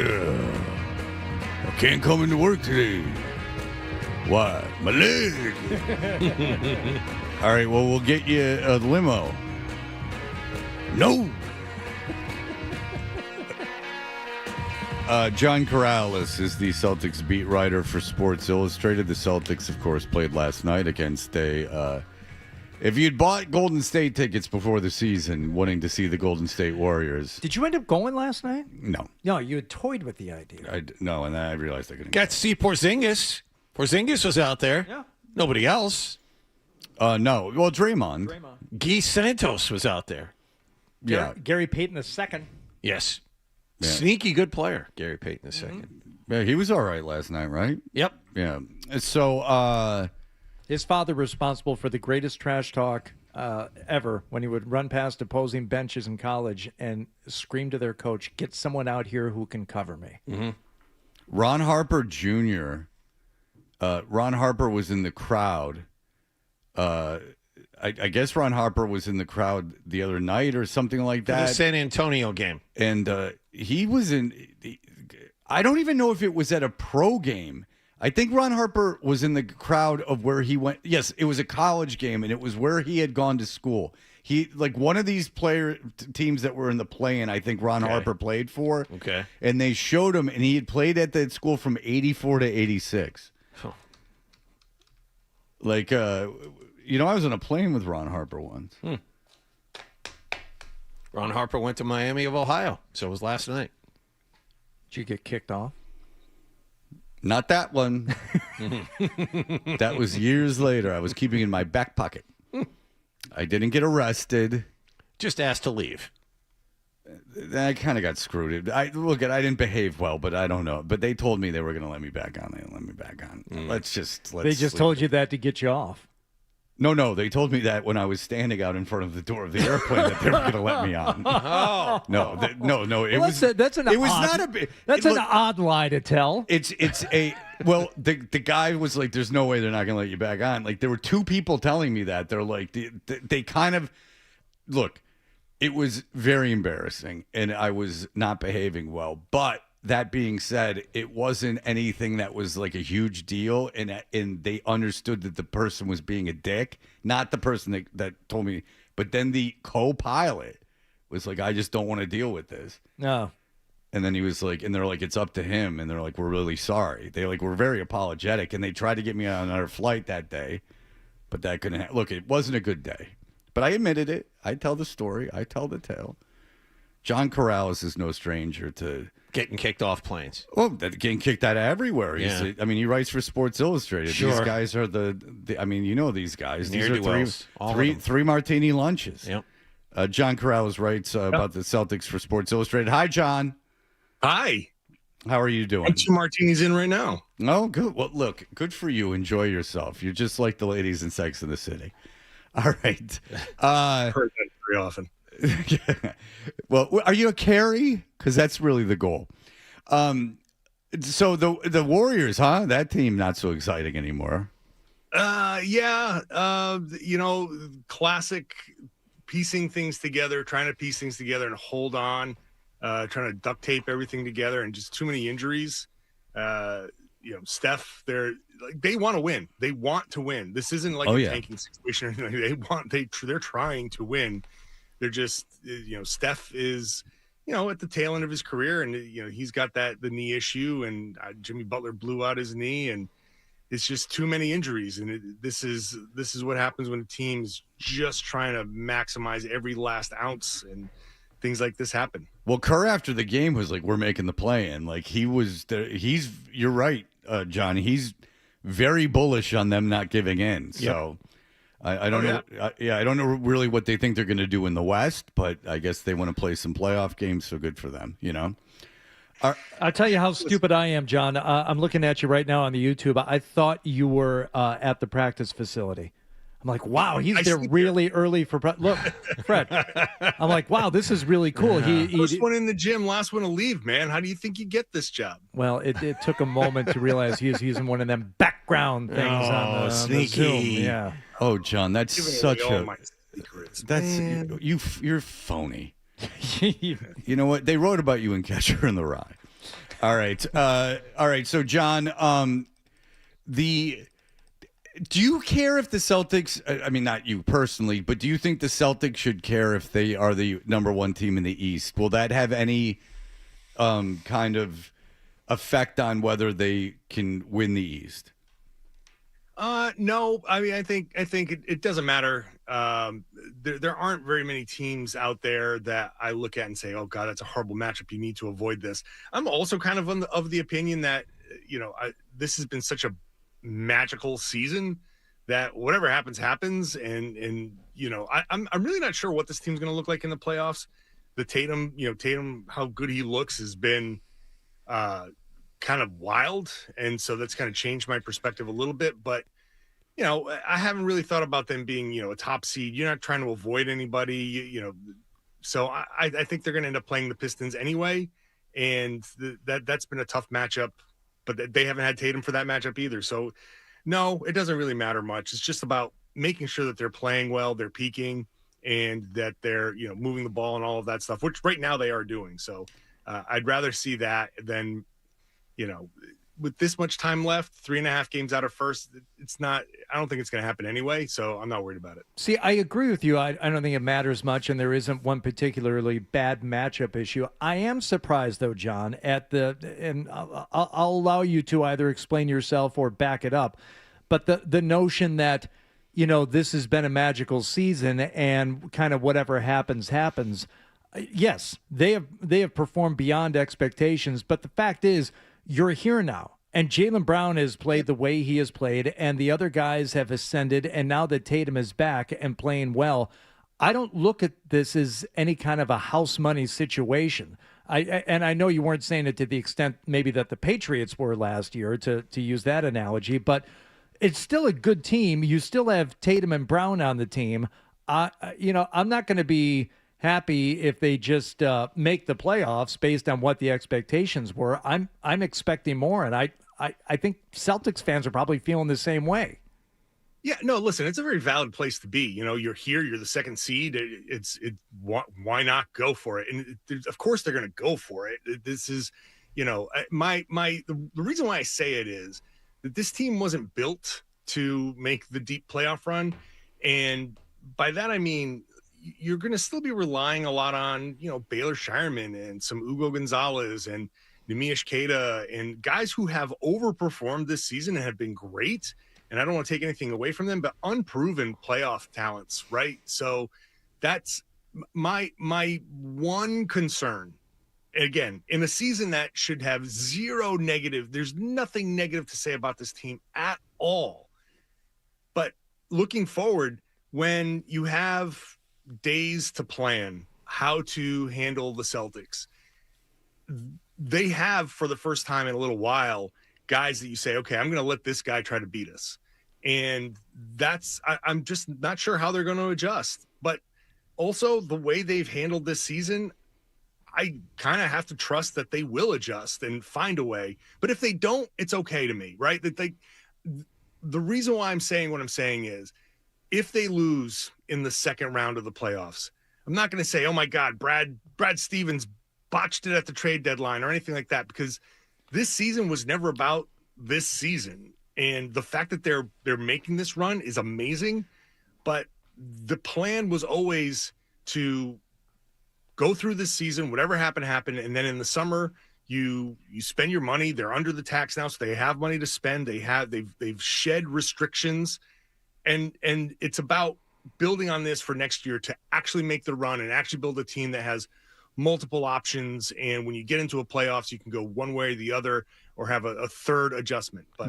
But I will also acknowledge that Jason Tatum changes this dynamic as well. That's what I was going to say. Tatum increases expectations. And you're right. They built this team solely to get under the tax, or to get as close as they could. And then at the deadline, they figured out a way to kind of slither under that final luxury tax number. But at the same time, here we are. They're beating teams they should beat. They're beating teams they shouldn't beat. They're playing with teams that are considered the best teams in the NBA. Near misses against Oklahoma City and San Antonio tell me that this team is capable of more. So if they were to go back, in my opinion, John, and lose to the Knicks again in the second round, I'd find that disappointing, considering how well they've played up until now. Yeah, sure. But also, like, if you have a car that you've put 250,000 miles on it, you're like, well, we're here. Adam? I have it. Yeah, 12. You want to chime in on this?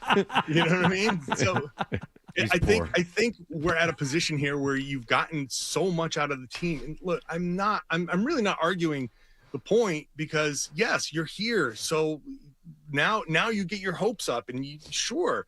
But again, they're deep. They're regular season deep. They may be playoff deep, but I'm not 100% sold on, what's Baylor Shireman, Ugo Gonzalez, Numish Queta, Luka Garza. What are those guys going to do when a playoff opponent, the Detroit Pistons, finds a way to limit Jaylen Brown? Again, Jason Tatum is such a wild card here because he looks so good, but he 10 months after an after an Achilles, that I don't know what to expect. I'm not going to put that kind of pressure on him in the playoffs. I just can't, So when the other guys are given these opportunities, they've stepped up all regular season long. I don't know what they're going to do in the playoffs. So if they don't, I'm kind of not putting it on them. They were never supposed to. So that's why I'm like, it's kind of gravy. It's interesting talking to you guys that cover the NBA full time, because you really do talk about the playoffs like it's a completely different animal, which is fun because it makes the playoffs way more exciting, because, as you know, even covering the game, these last stretch here is a little well, that's fatiguing. just it. Especially, it's like 3 seasons. You have the beginning where everyone's hyped up, and then you get by January, and from like February to April is a second season where you're coasting to get to the end, and then the playoffs are a third season. They had like San Antonio and Oklahoma City, and then it's like da-da-da-da-da, like for a while. So you are of the belief that a team like Detroit has been uneven and they can't shoot. The Knicks have been uneven, but you're of the mind that those teams can turn it on, that they'll play differently in the playoffs than they're playing currently right at this moment. They can. I think, look, the Knicks have proven that they have some ability to do that. Yeah. The East is, as everybody loves to say, wide open. And I don't trust the Detroit Pistons. I don't trust anybody, right? So the Celtics could very easily make the NBA Finals. They also could lose in the second round. The reason why the playoffs are so different is because the regular season is such a grind. You're just city to city to city. And every game, you're just, this is what we do. We're doing what we do. In the playoffs, you get to sit there and say, okay, we get to do things like we're going to like the Knicks. We're not going to start Mikal Bridges. We're going to do something different because the matchup determines this, and you can change your starting lineups. You can change your rotations. A guy can be out of the rotation for one series and be starting in the next series. You do all of the things that you don't normally do in the regular season. It's officiated differently. The Celtics have had a little bit of an issue with physicality, which Detroit brings, which New York can bring, Orlando can bring if that ends up being a first-round matchup. So that can end up impacting some things. And so, that's kind of why I say that these other teams have these chances. There's a lot of teams that, even Cleveland, who I don't trust at all, and they have James Harden. So why would I ever pick James Harden to get to the NBA Finals? But they have Donovan Mitchell, and weirdly, they have Dennis Schroeder, who has proven to be kind of a clutch performer.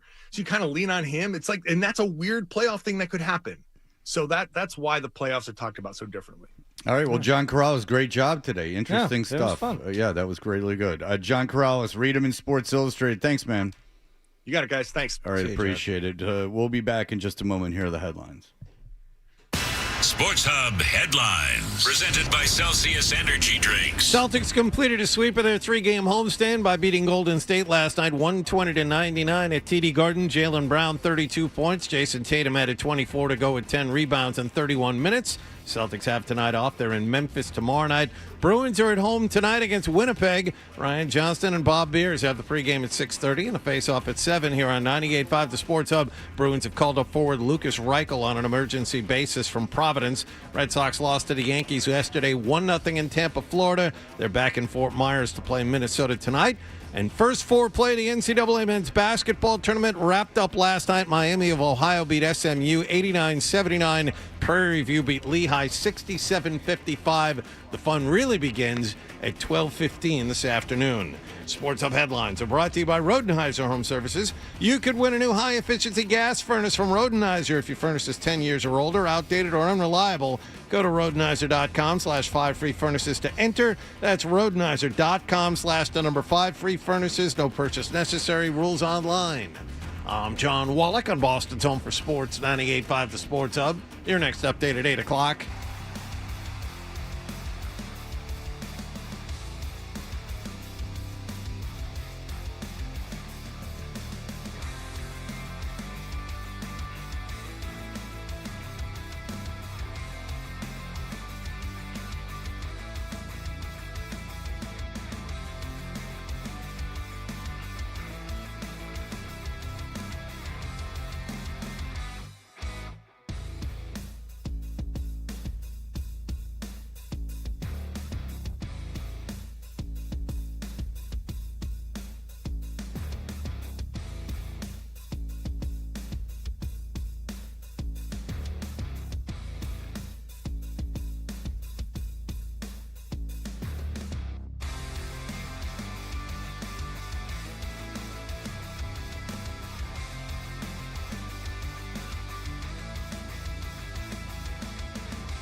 What's the best way to listen to Toucher and Hardy? Well, you're going to have to spend $40. Cough it up, and let's get back to Toucher and Hardy on the Sports Hub. I gotta get her right in the middle. Oh, that's tough. And I'm tired. Oh man. And Michigan State plays at 4. Yeah. So I'm watching that. That's a real tight window. And you can't just force yourself to go to sleep there. That's tough. Because a lot of people have Michigan State going to the final, let alone the Final Four. I guess Duke's all banged up.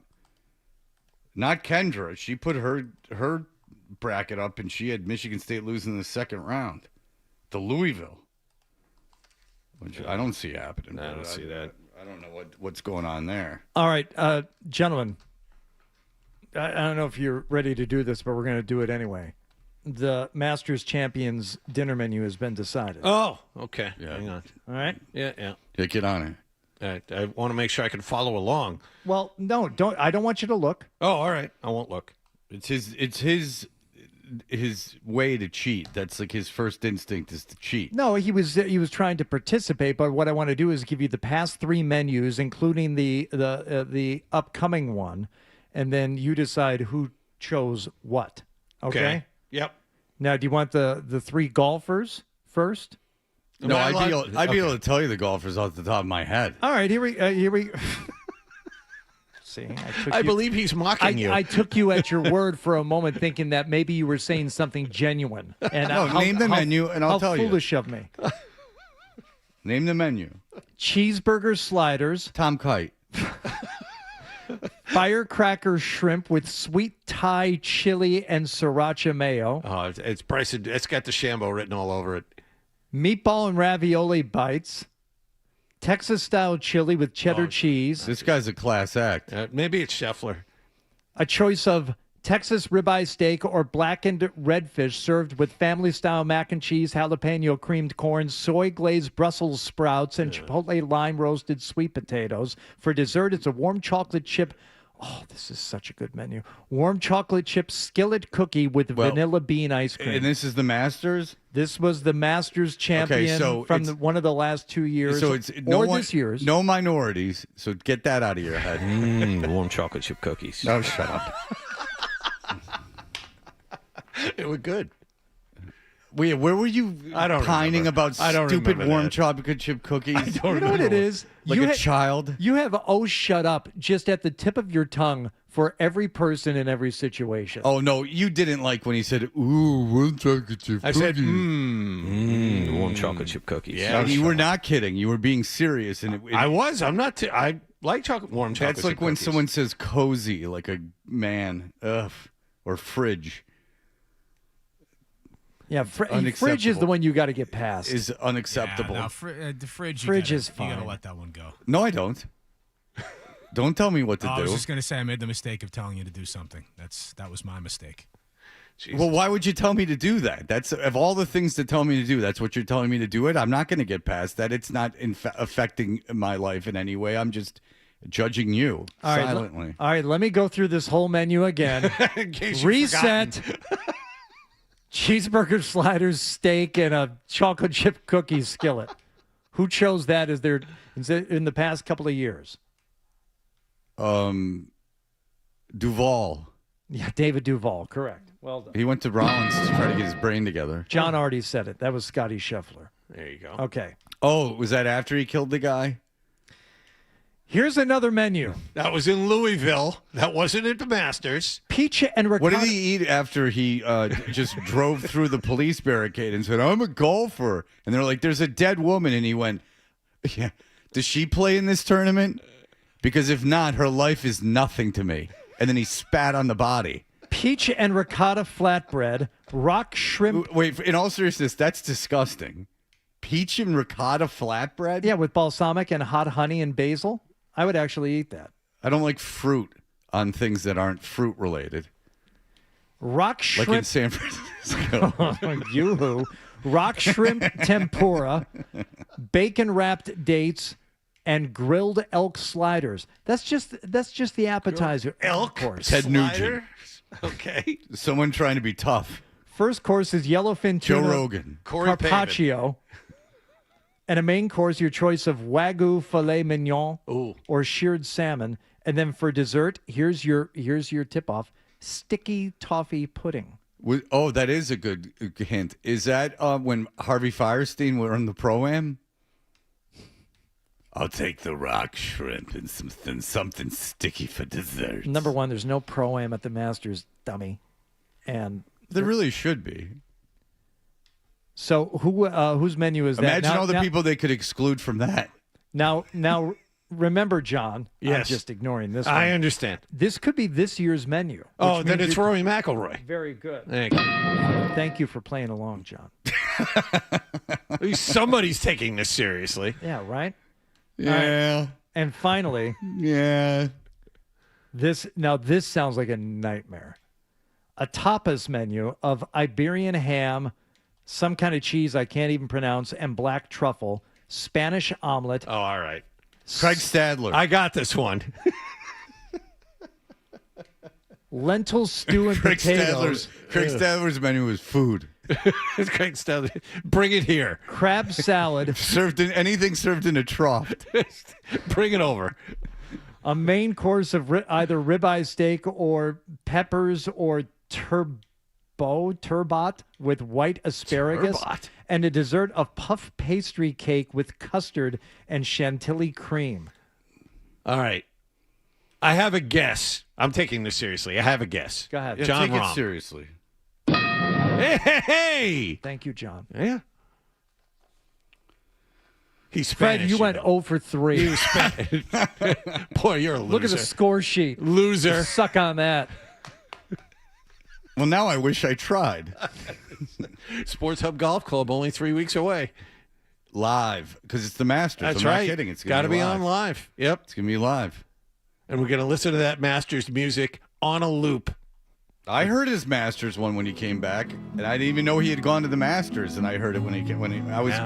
Yeah. Some friend you are. You remember when you're in the car at 7 a.m. on a Sunday? No. Believe me, you remember when you're in Those the are car. not days, driving up to Westford, Massachusetts. Oh yeah, you're not going anywhere Yeah. close No, with no. your kid at 7 in the morning on a Sunday. Those are some lonely, sad drives. Damn right they are. Yeah, oh they yeah. are. And when your kid's sleeping in the car, and you're like, I "Thanks know. a lot." You had to pull him out of bed. Yeah, thanks a at lot. 6:45, and then we'll talk So to many you. things I'd rather be doing right now than driving. But baseball in the spring around here is so warm. Yeah. Roach came to a game last year, one of my son's games, and it was snowing. So that was fun. And it was like the end of April. All right. We'll be back in just a moment. We got some more entries into our big Thuppets contest. You're listening.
For two of Toucher and Hardy was brought to us by Cape Cod Lumber and CCL Homescapes, 100% employee owned. You go to independent lumber yard. Partner with CCL and CCL Homescapes for all your building needs right in Abington. From the Town Fair Tire Studio, the game is on the Sports Hub. Goes to the backhand and score! Two-hand slam! Boston's home for sports. I love this team. 98.5, the Sports Hub, a Beasley Media Group station.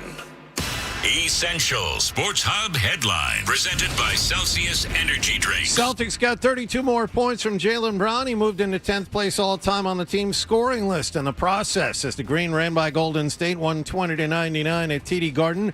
Brown's team has now won 2/3 of their games this season. And that does not happen in the NBA. It does not happen in a bunch of guys where you just plug and play and expect things to work out, even though the expectation is high here in Boston. That just simply doesn't happen in other places. But we're very grateful, very blessed for our team to be able to be in the position we're in now, and we still got a lot of growth to do. Jason Tatum added 24 points. Celtics won all 3 games on their homestand. They're in Memphis tomorrow night. Bruins are back home to play Winnipeg tonight. Ryan Johnston and Bob Beers have the pregame at 6:30 and the face-off at 7 here on 98.5 The Sports Hub. Bruins have called up forward Lucas Reichel from Providence on an emergency basis. Red Sox lost to the Yankees 1-0 in Tampa, Florida yesterday. Connerly Early, 5 dominant shutout innings in his start. Sox play Minnesota tonight in Fort Myers. And in first 4 play at the NCAA men's basketball tournament, Miami of Ohio beat SMU 89-79. Prairie View beat Lehigh 67-55. Today, 8-seed Ohio State plays 9-seed TCU. And the first game of the day as March Madness truly kicks in at 12:15 today. Sports Hub headlines are brought to you by John Sewer and Drain Cleaning, keeping drains flowing for homes and businesses in the greater Boston area since 1976. Go to johnsewer.com. I'm John Wallach on Boston's Home for Sports, 98.5 The Sports Hub. Your next update at 8:30. Boston Talk Sports. Trade Drake May. We all know what, but we won't say what. Yeah, worst take on these airwaves in the last 24 hours. We may not take a call today. The Sports Hub. And we're back. Toucher and Hardy on the Sports Hub.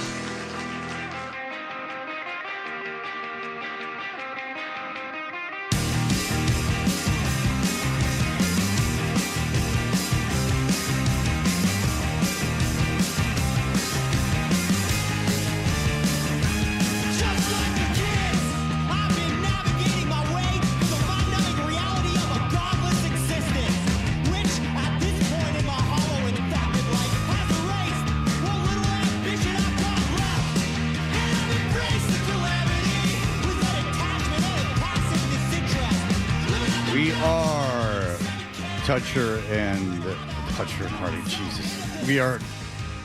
My name is Toucher. I'm looking at 5 things. Toucher and Hardy.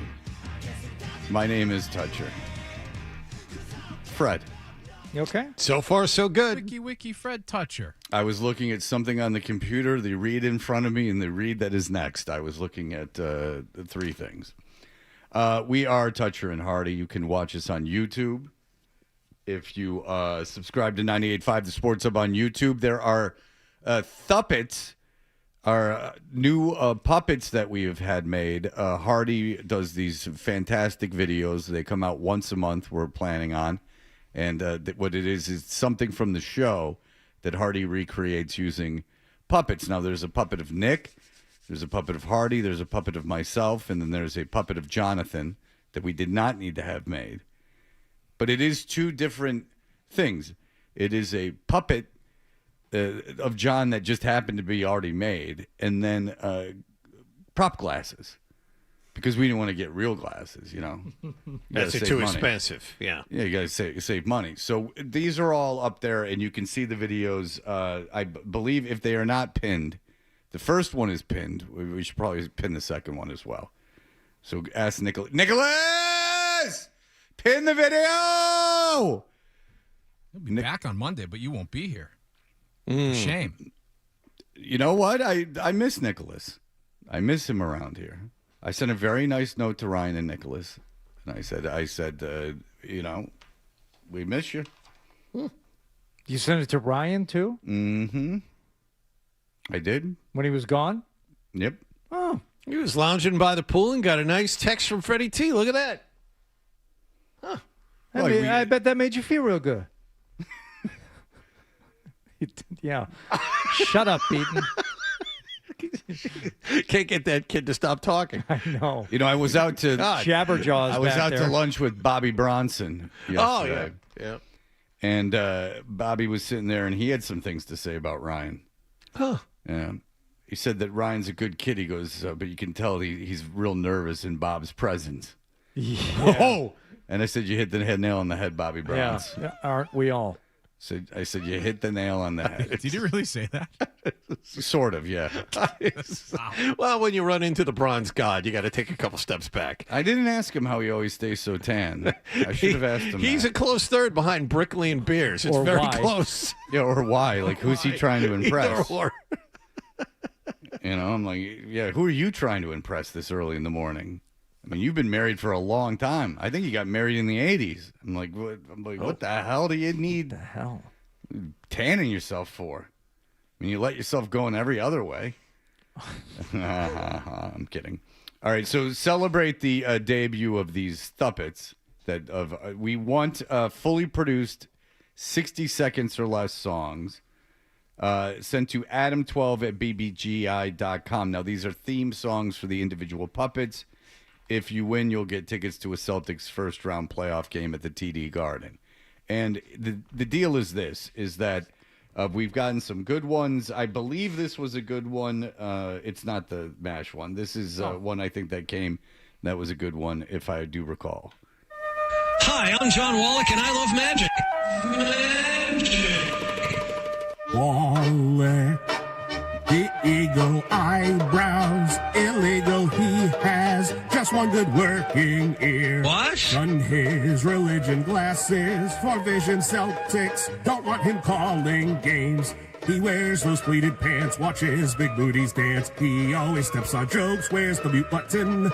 He is the ancient one, old as the setting sun. Loves to stare out the window as vacation draws near. Hey, where did that cradle go? John Wallach, Sports Hub headlines. Amy Lawrence made a beeline, dismissed from Camp Young Judea. Maybe he's the Ayatollah, big gap tooth, tumor juice. He cooks shrimp scampi. Hi, my name is what? My name is John Wallach. All right, so I actually know who did that one. If you want to know, I will tell you. He's a listener to the show. He's on with us a lot. Really? Oh, yes. It's Benjamin. Oh, Benjamin. Oh, wow. Well done. Good job, Benjamin. Yes. I knew I liked it for a reason. I love Benjamin. So when we do ultimately next year pick the winners of this, we thought it might be fun to have like a real musician. We thought about a comedian, but then we were like, but maybe like a real musician. And now I can tell the tale that I told to you guys off the air. I think it's worthy. You seem to respond to it well. Yep. So on Monday nights at the Newton Library, my daughter goes to a tutor, and rather than just drop her off and then like touch home and then come back to the library, I stay at the library and I sit by the periodicals and I'll like read. I'll use that moment to read. Yeah, you do. Yeah, really soak it in. And so anyway, so I'm sitting there and there's a guy that comes in and he's got like a mask that you would wear at COVID on. And he's in all black, but it's kind of a suit, but not like a business suit. Does that description make sense to you? Like a suit, but not a business suit? Like kind of like what something you'd buy at Uniqlo or something like that. Yeah, I don't know what that, but I think you get the vibe of Yeah. it. It was like all black. Like it looked like he was kind of like hip in a kind of way, like an older guy hip. And he had like a kind of odd hat on and longish hair. And he was going through and I go to myself, that's Peter Wolf. That's Peter Wolf, whose book I just listened to. And he had an extraordinarily interesting life. Now the band's no good, but the life has been extremely interesting. I'm joking. Yeah. And, but his life he's really good autobiography, really, really good. And so he's doing that. And I think that's Peter Wolf. And he turns around and he's got a mask on, remember, and he looks at me and there's this look of recognition, like where his eyes kind of like widen and I look at him in the eye, like I recognize him. and then he moves away. So I would imagine that Peter Wolf maybe has seen my face at one point. If he lives in Boston, I've been here for 20 years. Mm-hmm. That maybe he's seen my face, and maybe he didn't know who I was, but there was that slight bit of Yeah. I wonder if I've met this guy before. So if we could get Peter Wolf in here. How old is Peter Wolf now? Young enough to come in. He's probably up, Yeah. He probably ate dinner. Peter Wolf is 80 years old. But if that was Peter Wolf, he looked good. But do you think it's out of the realm of possibility he was at the Newton Free Library? No, I don't think it's out of the realm of possibility at all. And they have 300 magazines there, so I could imagine that he came in because there was something that he had heard about that was in a magazine that he wanted to pick up. Mm-hmm. And these are pretty esoteric magazines. They're not. I don't even know if they would have websites. I can't see him moving out to Los Angeles. No, I think he lives here for sure. He's here. He does. He lives here, yes. Does he live in Newton? I don't know. I thought he was a North End guy. Because, I doubt that. Because, all those Aerosmith, Joe Perry lived in Newton for a very long time. Yeah, and all those guys are down on the South Shore. They're in Marshfield now. Peter Wolf has shows coming up. Oh, my God. He's going to be playing the East Greenwich Odeum on March 28th. And he's at the Katharine Hepburn Cultural Arts Center on April 3rd, singing Happy Birthday to you. Westerly, Rhode Island on April 10th. He's still out there performing. Not some Frankie Valli situation either. Oh, no, Frankie Valli can't move. That's scary. It looks like a broken animatronic Frankie Valli. So if anyone knows Peter Wolf, just have him come in a week from Friday. Yeah, you don't even have to let us know. Actually, let us know. Yeah, but if he was at the Newton Free Library, that means he's around, and it would be fun to have Peter Wolf in and have him listen. He listens to the show. He's probably listening now. Well, it's not crazy that I'm not. Why do you think it is? I'm teasing you. I think that's probably what's going on here. I don't know, because no one's sincere but me.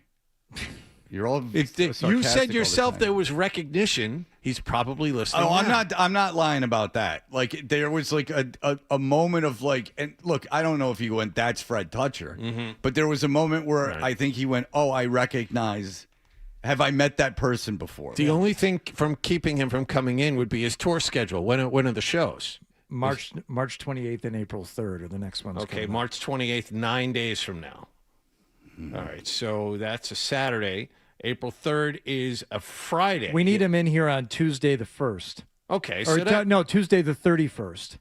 Okay, so that's right in the middle of the two of them. Yeah, he'll be here. It actually would be next Thursday. It would be the 20th. Okay, I can't imagine that you don't know Peter Wolf, Adam, with all your I know someone who knows Peter Wolf. Well, there you go. I can. With all the community radio, it's a you layup. Do? That's right. All right. So where should I start here? So people are putting in songs to. Some people put in multiple songs, and once you've got the template for a great song, why change it up? So let's listen to a couple. Let's listen to two of these from this gentleman. There's three if they're the Mentos ones. Yes. Okay, there's three.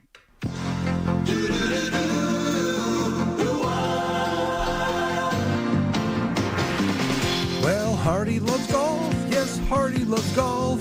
He also used to love blow-cane. But now he's a dad, a Midwestern dad. And now he will admire a crane. Hardy loves golf and not much more. But I think he really loves his doggy Scout. Yeah. Hi, Scout. There we go. What an interesting life. I assume you're talking about the singer of the song and not me. Right. The lover of golf cranes and my dog. There was that cocaine thing. Fred thought I was joking that I had a T-shirt that said, I like golf and dogs and maybe 3 people. And he said, no, you don't. And I think I was wearing it that day. And I showed it to you. Hey, live, laugh, love, man. Why not? Yeah. How many, do you got a library of Chicken Soup for the Soul books, too? I got the whole series. All right, this one's about me.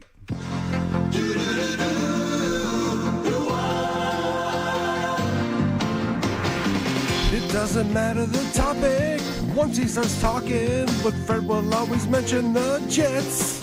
If it's not the Jets, then it's Nicholas's Jets. In his undercarriage, Fred got divorced. He can't drink more. Fred's got the gout, and he's gonna let you know. Fred Toast, the fresh maker. All right. And then finally, Wallach.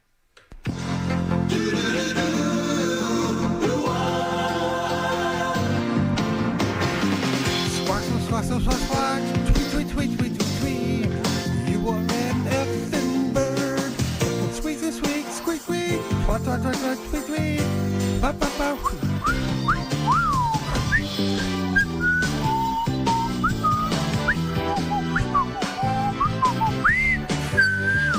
Squeak, squeak. Okay, so if you took the first one that I played of the Wallach Nagila Hava song, and then you ended it with a little bit of this, just the bird twisting back and forth to the Mentos theme. Yeah. Because you could almost recreate the Mentos commercial, except that it's a worm that he eats. You know I'm very big on the Wallach puppet eating a worm. I know. You want that more than anything. Well, not more than anything, but I do think it's just something I'm throwing out there. I'm not telling you how to do your job. Just something I'm throwing out there. All right. This one's called Estranged. I'd imagine it's about Nicholas. A little situation it is, with Nicholas. yes. Okay. When you're laying by yourself. Oh, it's two Guns N' Roses Estranged. Yes. I like that. I know. Okay, that's a song I might have only heard once, Everyone's going to like this. When you're laying by yourself and nobody is home, you can pull yourself and leave your father alone.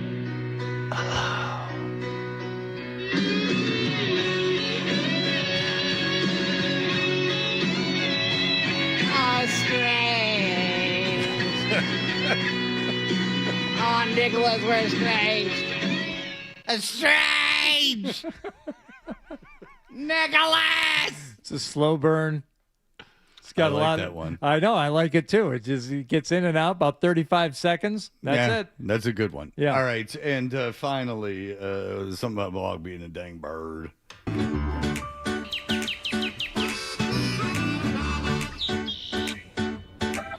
He can only hear from one of his. Oh no, it's the theme to the Kevin Can Wait. Yes. All right. Someone knows where to hit me hard. It's a really good one. I think that might be the best one so far. That's a very good one, and one I could see a video being made too. Because remember, it's not part of the rules, but there is a chance that could be one that's. I think you can. I think you can count on that. A video being made specifically for the theme song that ends up winning this. Okay, fantastic. And this will take 20 seconds. Speaking of Ordinary Guy, we found out, because it's such a terrible theme song, it was written by someone in the Billy Joel band. So fast forward, there's a really good 2-part Billy Joel documentary. I don't like him, but it's a really good documentary on HBO. And at the end, the band's playing. It's not the old band, it's like a new band. And I go, wow, there's a total dork in this band. Not in a dork like the Glasses drummer guy, like a unique dork, like just a big lumpy piece of garbage. And then I go, oh, that's the guy that wrote the theme to Kevin Can Wait. He's the bald guy. He stinks. Yeah, Liberty is his drummer. That's no, Liberty's out the band now. Oh, I know. He had health problems. He left. No. Oh, no, he kicked him out? Yeah, kicked him out. Oh, I didn't know that. Okay. You're on it. Maybe watch. No, I watched it. You'd really like the documentary. Okay.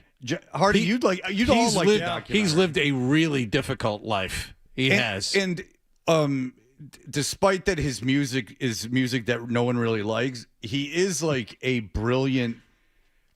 He thinks about music in a brilliant way, like the way that he can just write like at a piano is because they just show him dicking around on the piano and stuff, and it's pretty incredible like how he can do that. You'd think he'd come up with better music, but hey, that's neither here or there.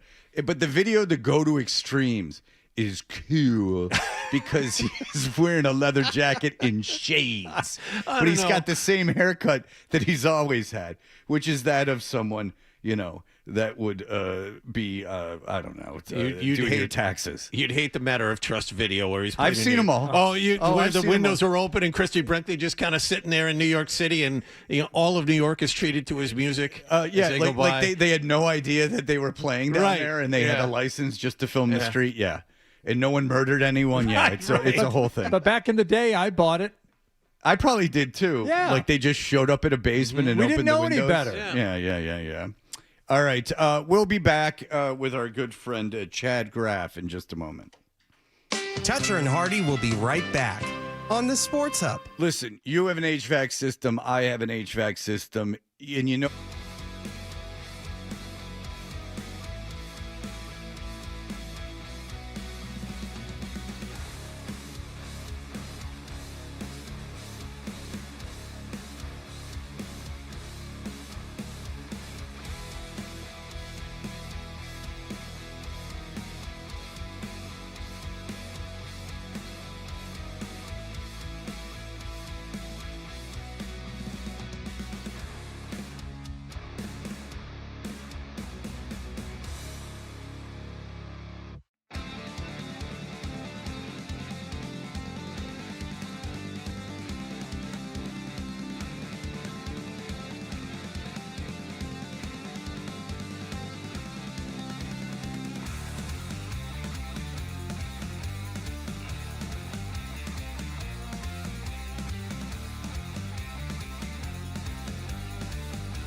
part of the value of these rookie players in the NFL is they're on that low, contract fixed deal, that rookie contract. And so then you're just going to throw away 1 year of that. Like, that also doesn't make a ton of sense to me. So that's something I'm embarrassed to say I've thought a lot more about since we last spoke, but I do think it almost has to be edge rusher or wide receiver. And of course, wide receiver leads into an A.J. Brown conversation, but that's why I'm leaning way more toward defensive line right now, edge rusher, or maybe even defensive tackle than I am offensive tackle, just because I think you got to play the guy if you're going to draft him. Well, let's get to the A.J. Brown conversation. You saw what Miami just got for Jalen Waddle. Waddle is, I think, only 1 year younger than A.J. Brown, but not nearly as productive. I'm wondering, and this goes back to your original story about will Philadelphia's price drop. That's one of the rolls of the dice that you mentioned. I don't know if it will, considering the price point on Waddle.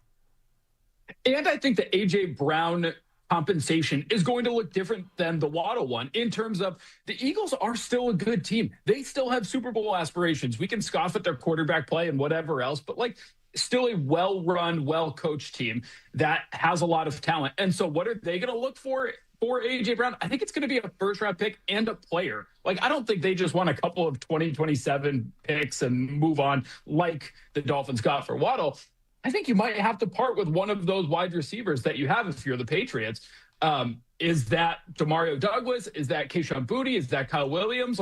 I just think the compensation probably looks different because I think the Eagles probably want another wide receiver. And also, I think we'll get some answers to all of this and get a little more clarity after the draft.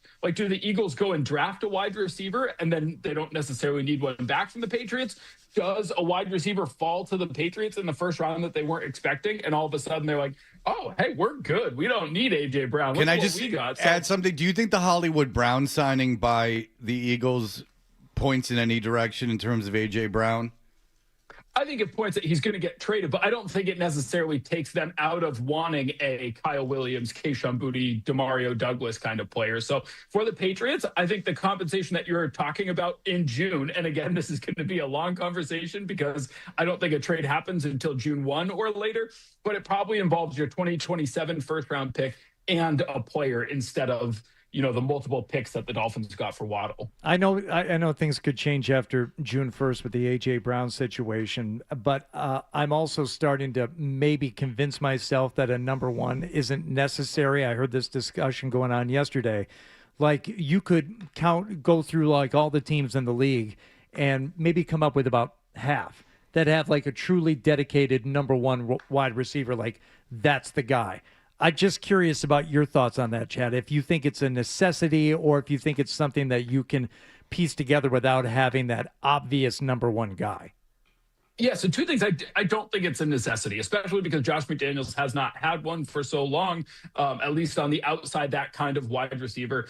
Look, A.J. Brown would be the best outside wide receiver that the Patriots have had since Randy Moss, probably. I can't think of an outside wide receiver since 2007 that could, match what A.J. Brown can do. I don't think and so that leads in. Yeah, I think he's the best outside guy. Right. Which leads into the second part of it. The Denver Broncos went and got Waddle because you kind of owe it to Bo Nix of hey, man, you got us to the AFC Championship game. You're on your rookie contract. Before we start throwing you loads of money like the Patriots will soon do with Drake May, let's push our chips in. Let's go all in. And let's just see what happens while you're still on this cost control deal. And so I think that's the other part of it is that, do you need one? Definitely not. Do you need one with Josh McDaniels? Definitely not. But I almost feel like after Drake May did everything you hoped for and more, you almost say to him, all right, you ate your vegetables. Now we'll give you some toys. Why do you think they wanted Waddle? What about Waddle do you think Denver wanted? He's fast, which Sean Payton loves. Look at the running back that they drafted last year, fast as hell. Sean Payton loves speed. And then the other part of it is he's better with the ball in his hands after the catch. And I think Sean Payton's confident that he can draw up plays for guys to get the ball in their hands. Patriots, might be able to do that too, but I don't think that's as big of a need for them as somebody on the outside. Because I also think it's not just what A.J. Brown can do on the outside, but it's if you have a guy out there, that also opens up the middle of the field in a way that just hasn't existed for the Patriots in a long time. And I think the second part of it for the Patriots is it's a lot easier to draft a slot wide receiver in like the 4th or 5th round than it is an outside receiver. I don't need to tell Patriots fans that. They've seen that for the last 15 years. But just another point to make when you're talking about A.J. Brown. Okay, and if they don't draft if they do go defense in the first round and they keep the pick and they don't get A.J. Brown, what's the ceiling on Dobbs? You write about that as well.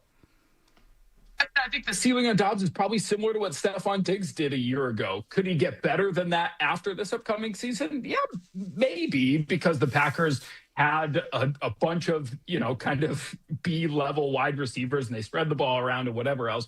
So I think Dobbs could be Stephon Diggs. I just think that you want to up the passing offense a little bit more. And so if you're not going to go get A.J. Brown, then I would love to see like a tight end in the 2nd round or something like that, because they spent a lot more money than I expected on a blocking tight end. Clearly, as Elliot Wolf alluded a week ago, the focus was we've got to get better at running the ball. Like, we hit some big home runs with Travion, but we were not consistent enough down to down running the ball. Best passing offense in the league per EPA per play, but the running game just was not sustainable, especially once they got into those matchups against the better defenses. So I think they've made a lot of progress, especially if Vera Tucker stays healthy at running the ball. But you've got to do something to give Drake another weapon. This is just something completely random and maybe foolish, but if the kid there's a tight end from Oregon that people seem to be falling in love with, that they have going in like the top, like from about 15, 17. Do you think you could, if you package picks your 2nd and your 1st, you could move up? Do you think that's possible to move up? Say you had to move up 10 picks, 11 picks to go up and get a tight end. First of all, is that possible? And second of all, would you do it? I love random and maybe foolish, so all about that. I think it would probably take him falling, because he's got like the athletic freak stuff that Kyle Pitts had when he came out and was a no-brainer. But he wasn't as productive, right? Like, is that the knock on the kid? Is that it's like all based on ability? I don't know. I think yes. So. But also there's analytics that show like tight end is a spot where you better have the athletic numbers to back it up. And we'll find a way to get the production. But if you can't run this speed or jump this high, like, it's just not going to happen for you at the NFL level. So that's part of why everybody's falling in love with him. I do think it's possible. He would just have to fall to like 24, 25 to start getting in that range. And that's where, you're not going to move up to 17 for him. It would have to come down a little bit farther, and I'd be shocked if he makes it to 24, 25. All right.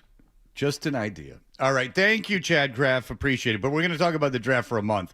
So listen, might as well chuck him out while we can. Yeah. Chad, great stuff. Read him in The Athletic. Thanks, Chad. Thanks for having me, guys. All right. Appreciate it. Here are the headlines.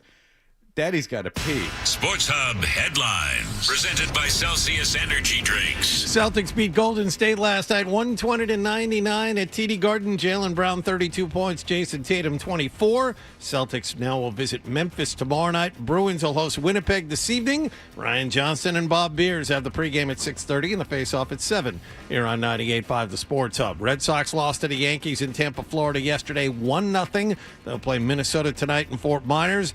And the main draw of the NCAA men's basketball tournament begins at 12:15 this afternoon. Last night, two more first four games. Miami of Ohio beat SMU 89-79. Prairie View beat Lehigh 67-55. Sports Hub headlines are brought to you by Barmakian Jewelers. Get to Barmakian Jewelers wedding band event going on now. The largest selection of wedding bands on sale now at the absolute best prices. Barmakian Jewelers, Boston, Framingham, Nashua, and Barmakian.com. I'm John Wallach on Boston's Home for Sports, 98.5 The Sports Hub. Your next update at 9 o'clock.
Fred describes himself in 7 words. A guy in tights and a cape. And Hardy with blunt honesty. I am not known as Mr. Fun. Toucher and Hardy continues on the Sports. Hagars, that's the one thing. And we won't even get to Sammy Hagar's ideas yet. Which is why we probably won't push back too much on his ideas, because he's in very good thought company. Yeah, because I did this morning take pictures of what Sammy Hagar had to say about these things. In fact, let's just start now.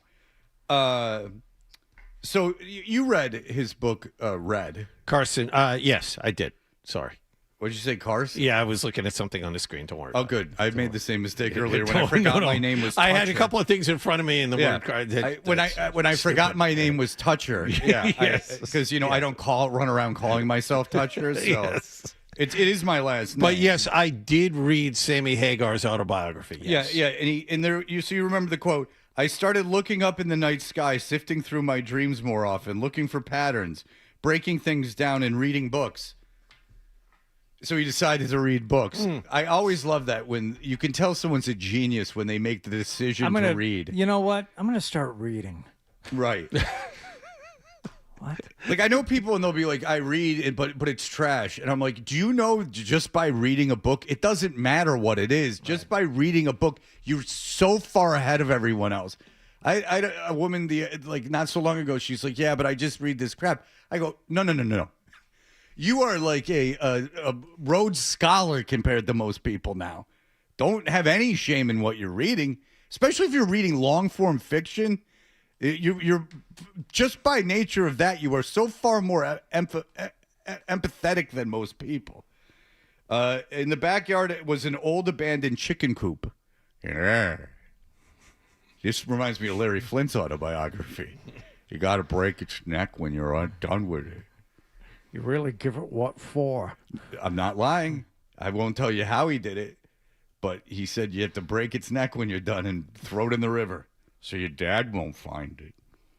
It wasn't even on the property, but next to the driveway, a dilapidated shed with a roof ready to collapse. One day, I decided to check it out and see what was inside. The door came off in my hands. Inside, there was nothing except for a dirty, effed up trunk. I opened it, and the only thing in the trunk was a book on numerology. Does the trunk have 3 locks? Jesus, John, let me just finish this real quick. I opened it, and the only thing in the trunk was a book on numerology. I've always been a bit of a mathematician. Oh. Then I started getting into it. I add up the numbers in my home address and see what it was as a 1-digit number. I discovered that if you add 9 to anything, it disappears. 9 plus 1 is 10. Back to 1. What? 9 plus 7 is 16. Yeah. Or 7 again. Yeah, if you add 1 and 6. Yeah. Any number divisible by 9 always comes back to 9. Yeah. 3 9s are 27, and 7 plus 2 is 9. Yes. It will always come back to 9. I got to keep reading this for my own edification. But it can't touch my 3-lock box. Thank you, 12. I appreciate it. 4 times. I knew what you were saying, John. Okay, I just wanted to get to where he said I've always been a bit of a mathematician. Get to the 9s. 4 times 9, 36. 3 plus 6 equals 9. We're going to get to this because this is just stand and deliver. But whenever you add 9 to anything else, it disappears. What the hell is he talking about? This made it to a book. That intrigued the hell out of me. Yeah. It drove me crazy. I went, okay, if you added 999 to 99999, it's 9 again. You can go on around the block with 9s. It always adds up to 9. But if you add 9 to anything else, it disappears. This is a man who is a billionaire because of his tequila business. He's a real idiot, but he's so happy. And he's like young looking and happy and has this great life. And he's running around like an idiot. Yeah, he tours when he wants to. He's 70, right? His voice is still awesome. I think he's quite older than 70. Okay, but his voice is still tremendous. John, I'm adding to your point. I'm not diminishing it. I'm adding to it.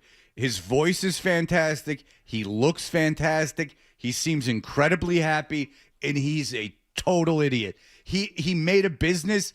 I can't tell you how much that tequila's made. He made it with his Shep Gordon, his manager. Great documentary about him, Supermensch. But no, it's a great documentary. I've told you about it before. Yes. Watch Supermensch, the documentary about Shep Gordon. But so they go in this tequila business, if not hundreds of millions, close to it. And you read the book. He's such an idiot. He's under the belief, John, that he invented the mountain bike. I know. He's nuts. There was a sprinkler system company he was a part of before that, and the whole thing's crazy. If you add 999 to 99999, you get 100,998. Add 100,998. That comes up to 27. 2 plus 7 is 9. Okay. Kaboom! Now you're joshing me. Did we all just take acid?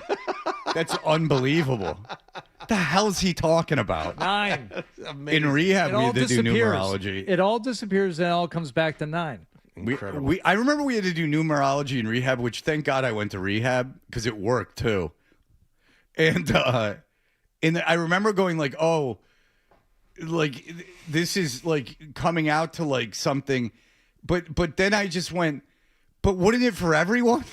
It was like, if these numbers add up, it means this about your personality. And then I'm thinking, but this seems like a pretty broad brush to paint with. Like, I find it hard that it wouldn't add up to your personality. You understand what I'm saying? Well, I think the same can be said for a lot of horoscope and astrology stuff. Well, yes, and that leads us to our good friend Jaylen Brown, who is smart as basketball players go, even though he was arrested in high school, and that's why he had to go to Cal. Arrested for some BS, but nonetheless. I think Jaylen Brown's a pretty smart guy. Yeah, but I think he's period. I mean, I would say for like late 20-year-olds, yeah. Now, he's well-spoken. A lot of smart but late 20-year-olds. No, don't go well-spoken. Well, okay. No, I think that he's smart and he's interested in has good intentions with good causes and things of that nature. I think he's passionate. And I think he's smarter than most professional athletes. Yes. You think he's smarter than Ryan? No. No one. If Ryan ever says something, I could get a better measure, though. Oh. I mean, just by the Atlantis sweatshirt that he pops around in all the time, bragging that he's been to Atlantis. Not the resort, the actual Atlantis under the sea. Wow. I don't know why. I don't know why anyone would go to Atlanta. Where I've been the last 2 years, I like Atlantis, but I don't know why anyone would go, I want a sweatshirt. That's what I don't get, Ryan, you fool. And I know it hurts his feelings, so I'm reticent to say it because I like Ryan. And I don't know if he can take ribbing or not because he doesn't say anything. For all I know, he goes home and stares at ropes. I don't know.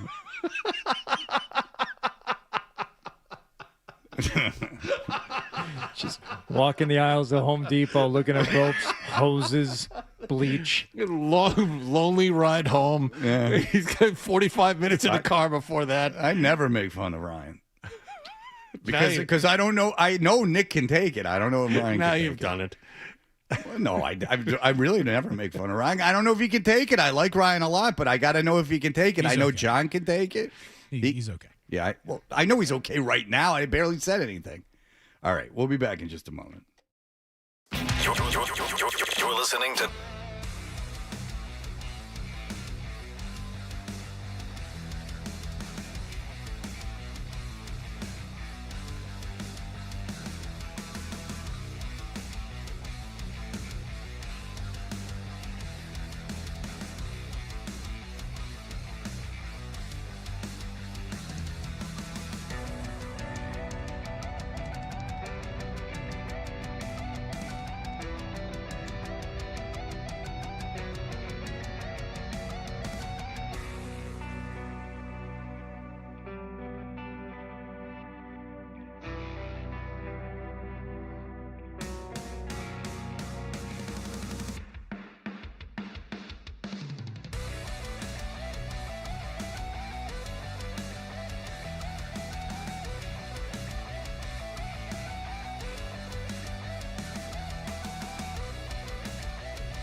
TD Garden last night. Jaylen Brown, 32 points. Jason Tatum added 24. Celtics have tonight off there in Memphis tomorrow night.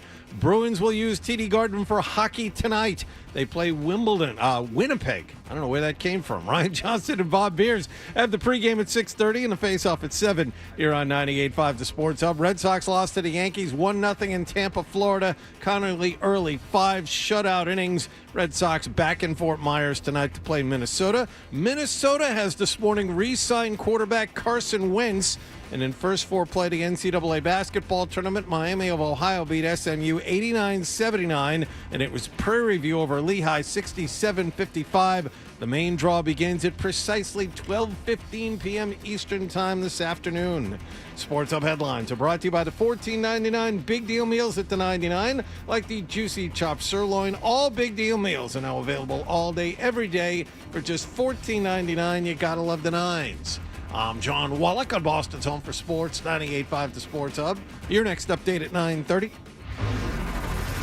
Diving, and he's got a breakaway. Goes to the backhand. Throws it in front, coming to the spot. The Sports Hub. It's never changed. It's never changed. It's the same thing over and over and over and over. It's just never good. It wasn't funny the first time. Toucher and Hardy. I'm in all red dancing in front of a box with 3 locks on it.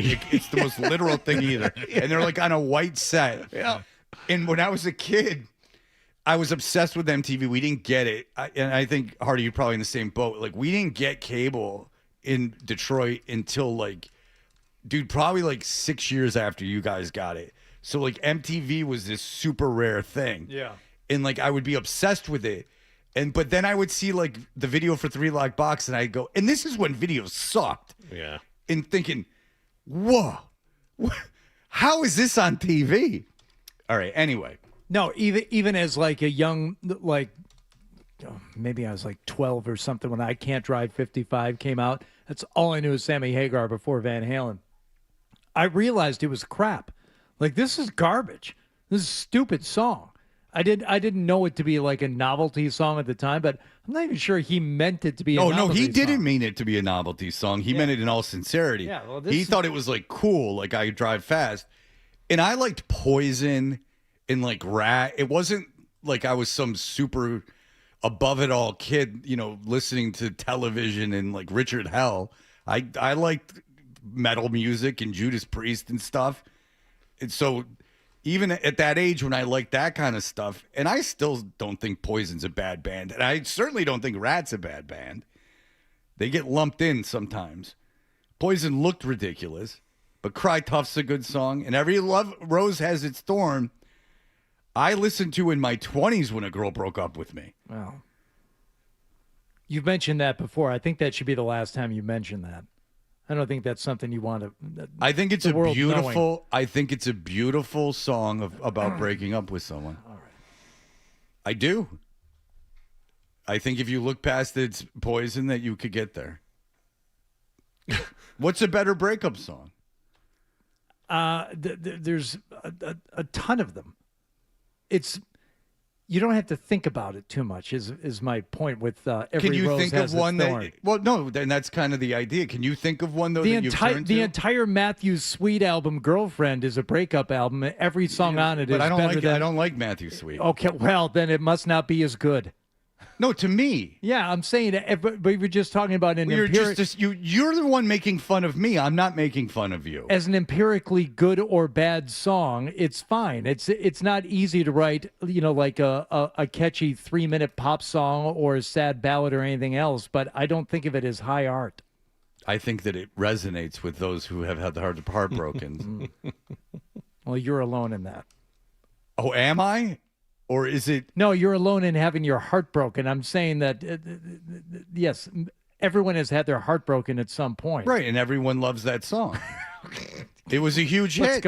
Let's go. All right, Jaylen Brown. The reason we played Sammy Hagar is numerology. And here's what Jaylen Brown... Was this yesterday?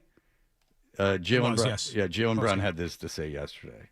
Before the game, Joe talked about how your leadership style has involved really getting to know your teammates and kind of learning what makes them tick. What was that process like for you this season? Was it something that you had thought about that you're going to start doing more intentionally? How did that come to be?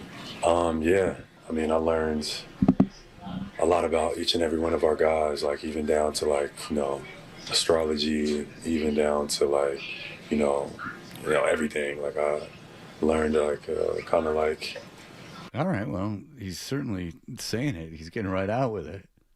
Well, what did you learn?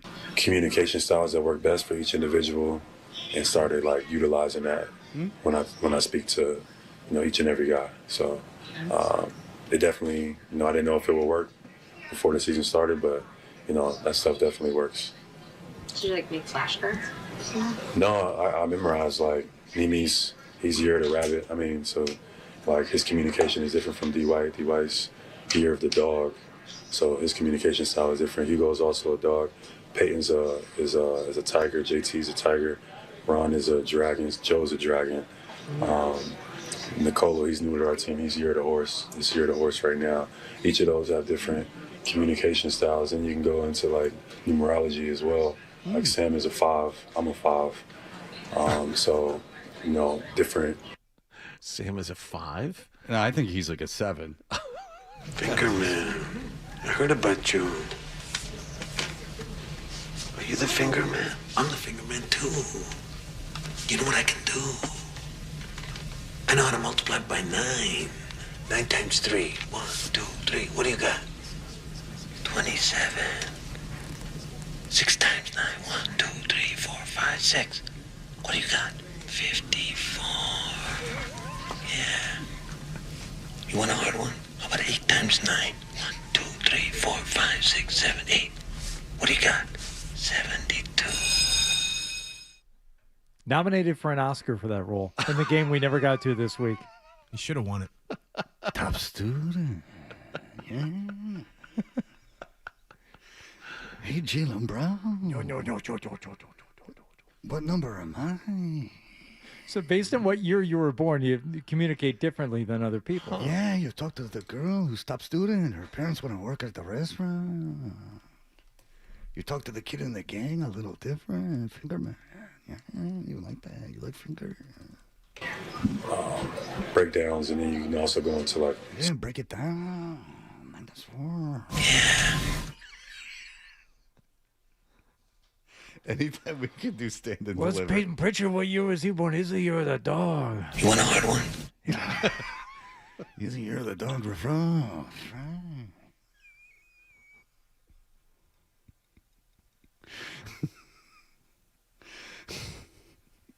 I know how to multiply by 9. Yeah, Jason, Tatum, come here. What's your number? 9 times 0 is still 0. 9 goes away. 0, big circle, right? Infinity. breakdowns, and then you can also go into star signs, between JT's a Pisces, etc. I learned all of that different type of stuff, and I was able to communicate to guys in different ways that I could bore them with their astrology. I could open up the paper and I could tell them what today would bring. I also really got into fortune cookies. I would open those up and I would tell people what their lottery numbers would be. It was a whole thing that I was doing. Yeah. What do you say about that, Jaime Escalante? Are you the finger man? I'm the finger man too. All right. Very good. Jalen Brown has more things to say. Help with my leadership this year. Where did that idea come from, to do that?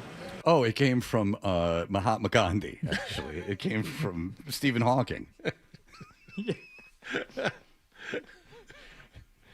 John Nash talked about this a lot in his equilibrium theory. Well, I mean, if you can go all the way back to Galileo. I had some friends that kind of, who are into that stuff, and they kind of suggested it. I have this one woman I know, Madam Cleo. She's very into it. There's this number you can call, 1-900. 1, 2, 3, 4, 5, 6. Call me now for your free reading. Oh, man. Maybe try it, see if it works. And everybody has a different. We tried to see if it worked, and strangely enough, never. It was a huge failure. I did succeed in getting everyone to move away from me on the plane. Yeah. You know what I can do? I know how to multiply by 9. 9 times 3. 1, 2, 3. What do you got? 27. Kind of makeup of who they are and how they approach things. And if you learn a little bit about each person, kind of what makes them tick, you can kind of learn more about, how to maximize potential. So, all that type of stuff like added up over the course of the season. And here we are. What is numerology? How does that work? Numbers. I'll tell you how numerology works. 5, 15, 75. I didn't kill nobody. 75. That's right. Numbers. Dumpsters. That's where you put your suit jacket when it's got blood on it. 5, 15, 75. Now, stay with me, because this is going to get weird. They gave me a microphone. Now, sit back and listen to me amaze you with my stupidity. At 5:15 in the morning, you drive 75 miles an hour down a city street to get away from that dumpster. Yeah. Numbers. Atlanta was formed in 1872. That was 105 years before I killed a guy. I don't think that adds up, actually.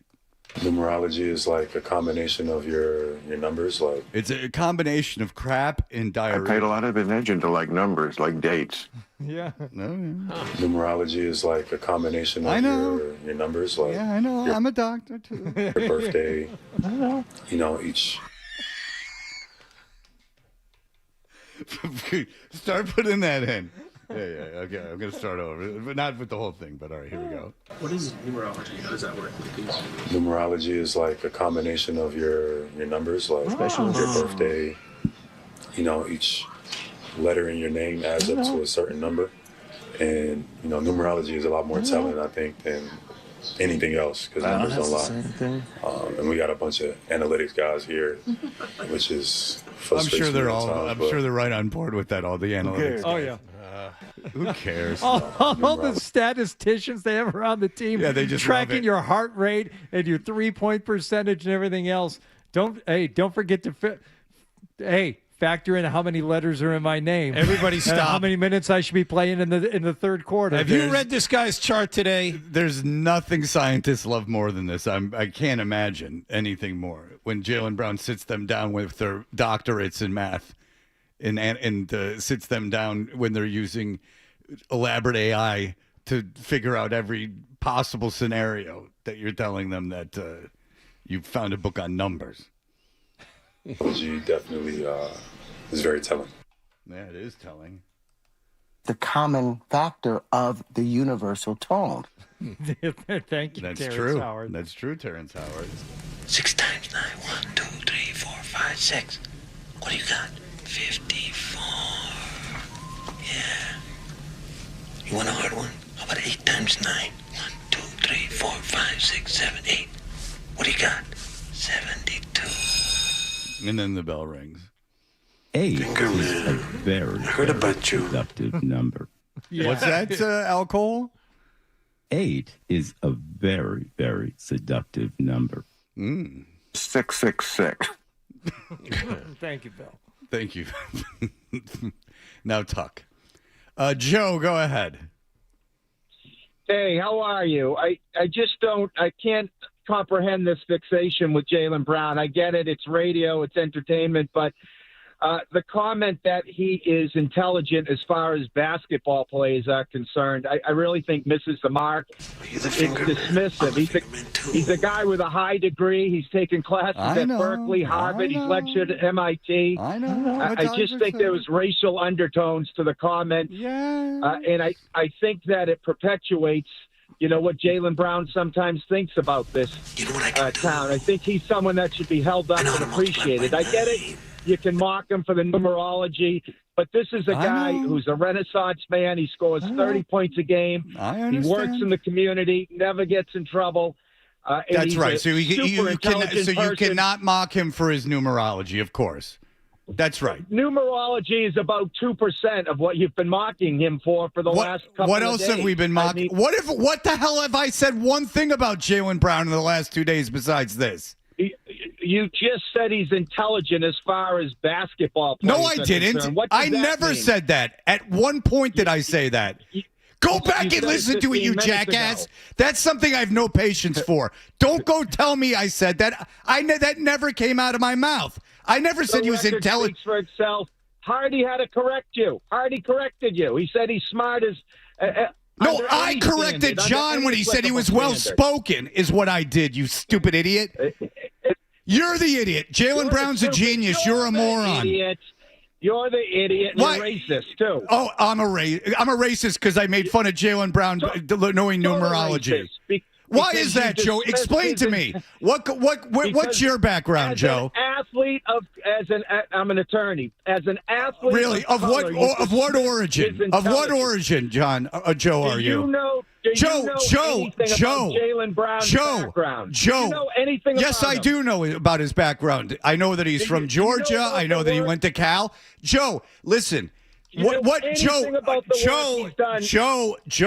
you're going to have to calm down and let me ask you a question. Joe, what is your What is your background? I'm a practicing attorney. No. Where are you from? I'm from Massachusetts. Where's your family originate from? Massachusetts. I don't. What is your background? Like your heritage? I am Polish, Irish, and Greek. Again, I don't appreciate. Right, why because it's relative you have to. Jaylen So Brown. thank you. You are the foremost expert on racism, and I'm sure Jaylen Brown very much appreciates you white knighting for Well, him. I do represent, and I've represented for 25 years, young men of color. So, Oh I my think I have a goodness! Well, first-hand congratulations. And so you would know. into how- So you could listen to what I said and realize that you were accusing me of saying things that I never said. So we could have fun with that. I can listen to what you said. Yeah, and go listen to the realize podcast. If you're an attorney, you're a bad one because you don't know. Because he can't be mocked because he's black and he's into numerology. What about Sammy Hagar, who I mocked right before that? He's got red hair and he's white. What about that? Come on, you've been fixated on Jaylen Brown. He never gets credit for what he does off the court. Joe, stop talking and let me ask you a question. Name another. Joe, shut up or I'm not going to let you finish. Shut up and then you can answer the question. Can you shut up? Go ahead. Okay. Name one other time I've said anything about Jaylen Brown and his intelligence that was at all negative or conceivably negative or anything about his intelligence at all. It's not just specific comments about his intelligence. You're always looking at his actions and his comments. Okay, from a stop negative 1 second. light. Stop 1 second. Let me ask you a question. Name one other time I've talked about any of Jaylen Brown's actions. I think you question his motivation constantly, incessantly. Name one. Name one time. Stop. Name one specific. I'm not. Stop. Transcript. You've been. Stop dismissive talking. of Let me ask you a Jaylen Brown question. as the person- You from what you just said 15 or 20 minutes ago, and I don't know why you're running away from that instead of explaining it. Joe, can you stop talking for 1 second? Name one specific instance in the history of this show that I've said anything about Jaylen Brown and his intelligence. Off the top of my head, it's a generalized comment about how you discuss Jaylen Brown. Then name one thing. Name one thing. Name one thing. Name one thing. The one that was breathtaking enough that caused me on my ride to work to call was what you said earlier. It was just so dismissive. What? Of Jaylen Brown and his academic achievement. What did we say about his academic achievement? You said he's smart as far as basketball players. No, I did not. Yeah, you did. You did. Play the tape. As far as basketball players are concerned, yeah, he's not as smart as far as scientists are concerned. The basketball plays. That's essentially saying shut up and dribble. It's the Oh, same get exact out of thing you're saying here! that. Oh, please. He's as smart as far as Harvard professors are smart. He's as smart. He has super intelligence, above average intelligence. How do you know? Of his stuff How do you know he's so smart? Because I know people that have participated in science camp at Stonehill College. Because I've seen he's in science camp at Stonehill College. MIT. Is he? He's at MIT. He has lectured. He was one of the youngest people ever requested to lecture at either MIT or Harvard. He has huge academic achievements. Well, fair enough. But you never want to talk about. Well, I didn't know. He's always mocked. I'm mocking his numerology, which you have to admit is stupid. I just think he thinks outside the box. He's a deep thinker. He explores everything. So you think getting into not my thing. And you think that's a sign of intelligence, being into numerology? If it was a little bit on numerology, I would understand and appreciate. That was all it was. It was about numerology. All right, I've had enough of you. Oh, I can't stand people like Joe. White knighting, making something out of nothing. Get the hell out of here. All right, we'll be back in just a moment. Toucher and Hardy, 98.5 The Sports Hub.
hype, and care.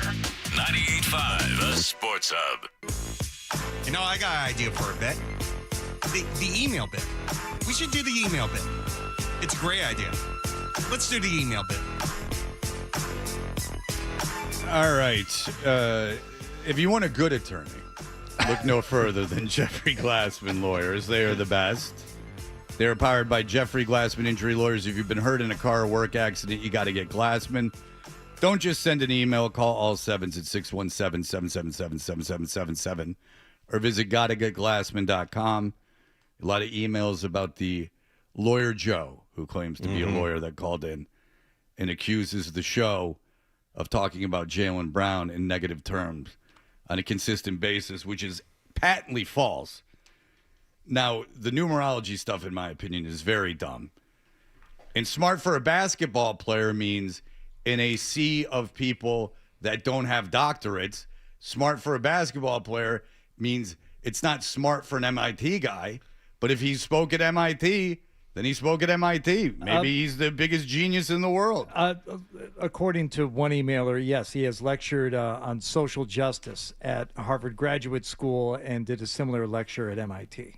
Yeah, it's not having a degree from Harvard, but I mean, he lectured at Harvard. I never lectured at Harvard. But I think the most we've ever discussed Jaylen Brown, I know the most I've ever talked about Jaylen Brown outside of basketball on this show, and this goes personally too, goes back to when John and I were doing Celtics Media Day 2 years ago. And we had, Jason Tatum spoke with us that year, and Derek White and Drew Holiday. And Jaylen Brown was notable where he came in. The first thing he said was, "Where's Fred? Where's the other guy?" And I said, "Oh, he's not here. We kind of trade off. He does the Bruins Media Day." And it's like, all right, so he had either been prepped or he knew something about the show. And he sat down and he kind of moved his chair a little closer to me, and moved the microphone and looked me in the eye and said, "All right," as if to say, now we're going to have a conversation. And I think that's such a rare thing for anybody, not young people, not athletes, anyone, to actually sit down and look at you and engage in a conversation. We're all distracted by everything now. And the interview, quote unquote, that we did, John, that day with Jaylen was one of the best I've ever done because simply he was great. He was engaged. Yeah. And we weren't just another stop on his tour around the building. Right. I think he genuinely cared about what we had to say and gave great answers. And I find myself kind of doing this as I get older too. I met his mom at the golf tournament last year, and I said, I don't know how to say this without sounding like, I think a father would sound or somebody. I don't mean to be this.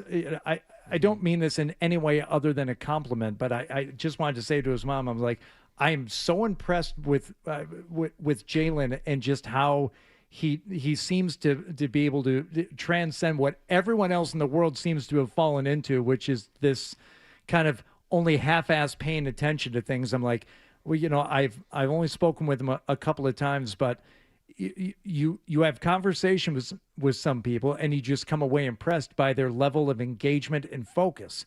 And she said, "Thank you. Yeah, that's it. He's always been that way." And I was like, "Yeah, he makes an impression on you when he talks." Now, I've said that before. I've said it again, but to somehow put upon us and this show that we're always making fun of Jaylen Brown for no. Wrong show. Wrong guys. Okay, so I will say this. I've never had any interactions with Jaylen Brown, and I don't care what he has to say about anything. I thought it was goofy about numerology. Yeah. And why didn't he care about the Sammy Hagar part where I made fun of Sammy Hagar about the same thing not 10 seconds before I made fun of Jaylen Brown about it? The things I've said about Jaylen Brown in the past, I haven't said one thing. I could care less. I could barely care about him playing basketball, let alone what he does off the court. And that's what pisses me off. That's what really pisses me off, is because it's not what you just said. It's that you say all this stuff, and I effing can't stand it. And it's, by the way, why we're where we are now is because you overreact and make up crap and it gets everyone defensive, and it's unnecessary. And then I ask him, and he won't shut up. What did I say? It's just what you said. What you said? What did I say? What you said in the past? What you said in the past? What was it? No idea. No answer. Nothing. General sense. It's nonsense. I don't care. I've never met him. I don't know anything about him. He could be the smartest guy in the world. The offhand thing that I had is that when you hear basketball players talk, maybe I should have said athletes. He sounds like a smart guy. He sounds plenty smart.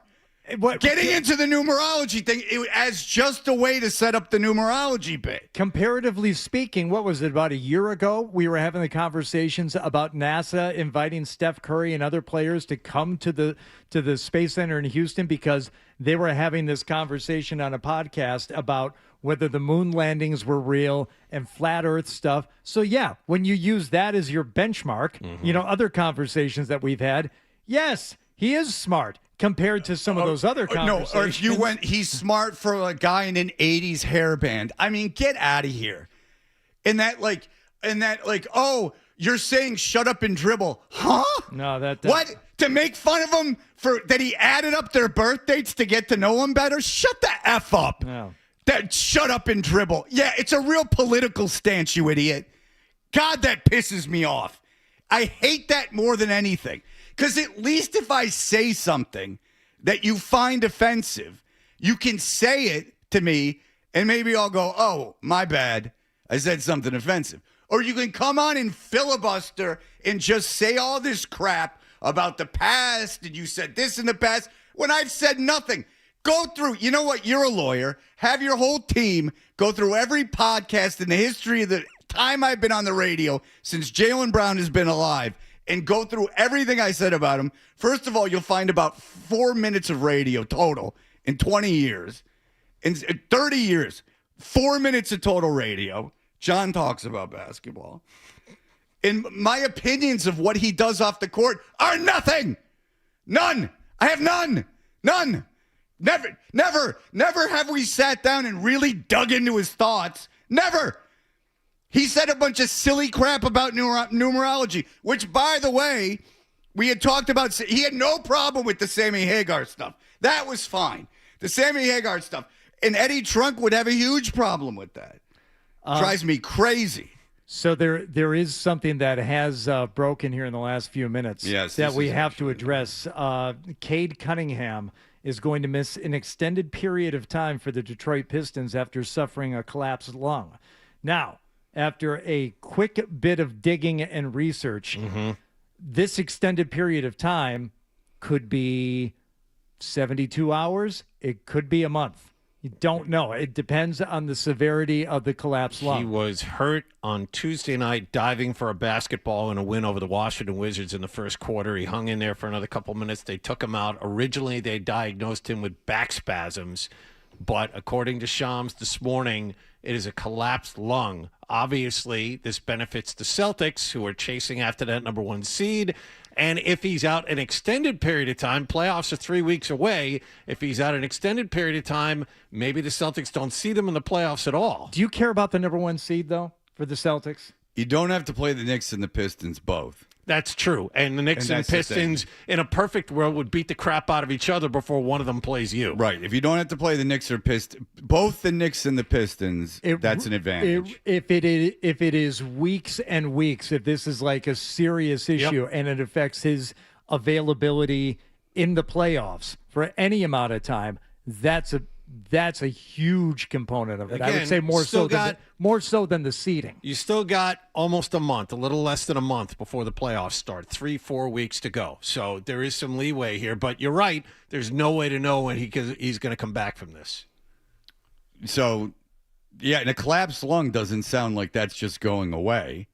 That doesn't sound like a bruised toe. Yeah. Do we have any idea how? No. Now, Patrice Bergeron played with a collapse.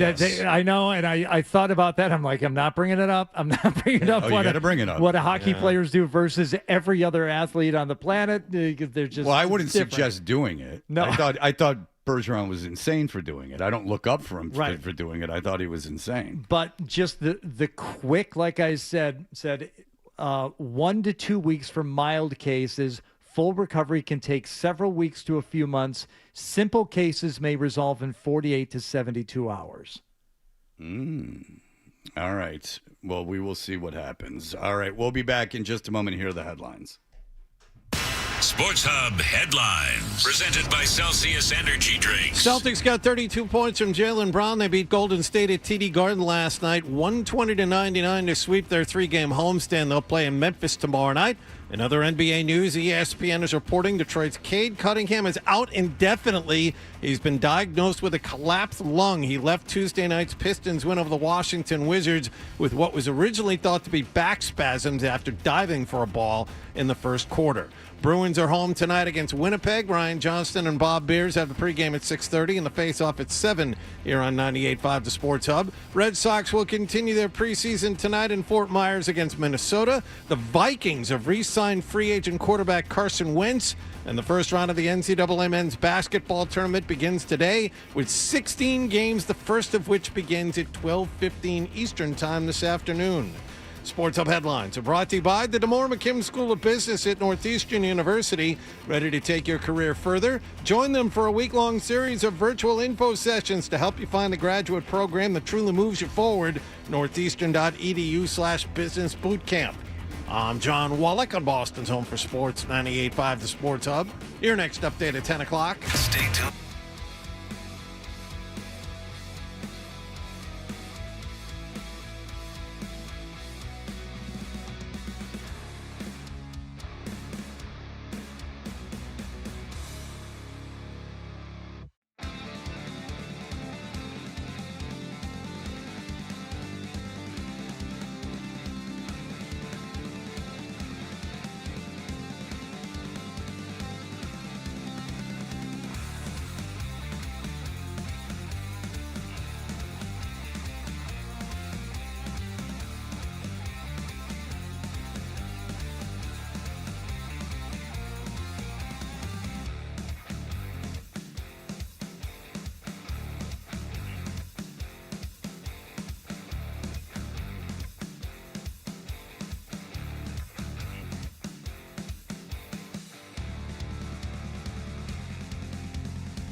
buddy and me. With friends like these, Climb up a tree. you know. We're the best friends you can be, my buddy and me. Now, more of your best morning buddies, Toucher and Hardy, on the Sports Hub. We know what you're thinking. What could I possibly have missed from the show?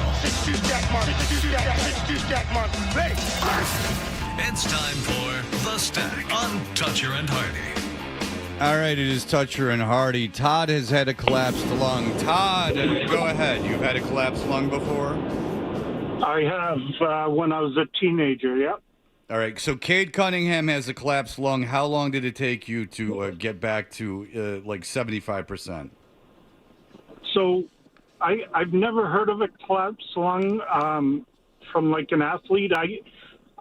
Mine had good reason. I was a smoker. And it basically burnt a hole in my lung. Okay. So it's kind of surprising unless he probably cracked a rib. Yeah, he probably cracked the rib and it punctured the lung. Yeah. That's what I'm guessing. Now, again, all we have to go on is that Shams said an extended period of time. That's Shams reporting.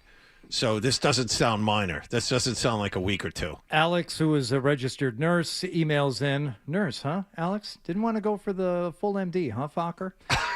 He says they're not all the same. It can only be a part of the lung collapse or the entire lung. Sometimes it resolves on its own. Other times you need to be in the hospital with a chest tube that's hooked up to a device that reinflates it for you.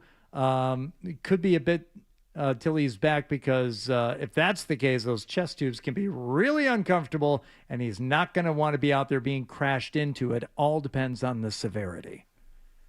But it doesn't sound like it needs a tube. Well, now we're just speculating, but it says they said it was back spasms. Mm-hmm.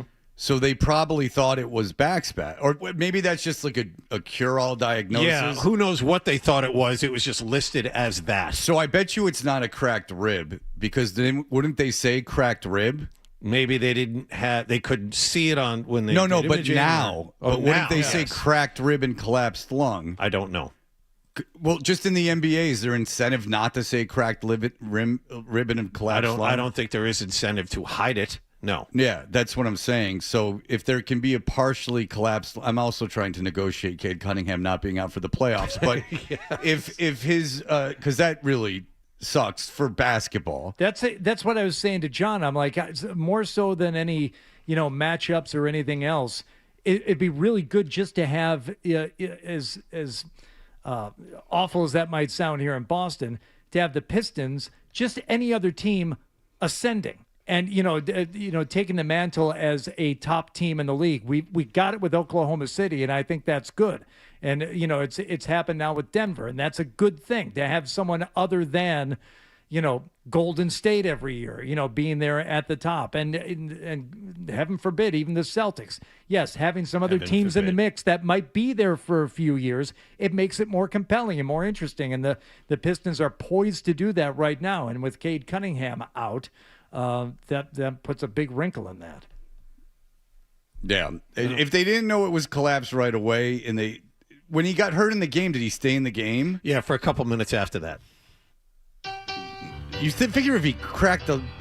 Now, I mean, I know this we're is just kind of roaming all over the place. I know, yeah. but if he cracked the rib, don't you think he'd immediately be gone? Like, that's supposed to be like incredible pain. The way, collapsed lung is very severe. You would think they would know right away, but who knows? Maybe he was running on adrenaline. I mean, he was only in for a couple more minutes. He didn't stay in the rest of the quarter.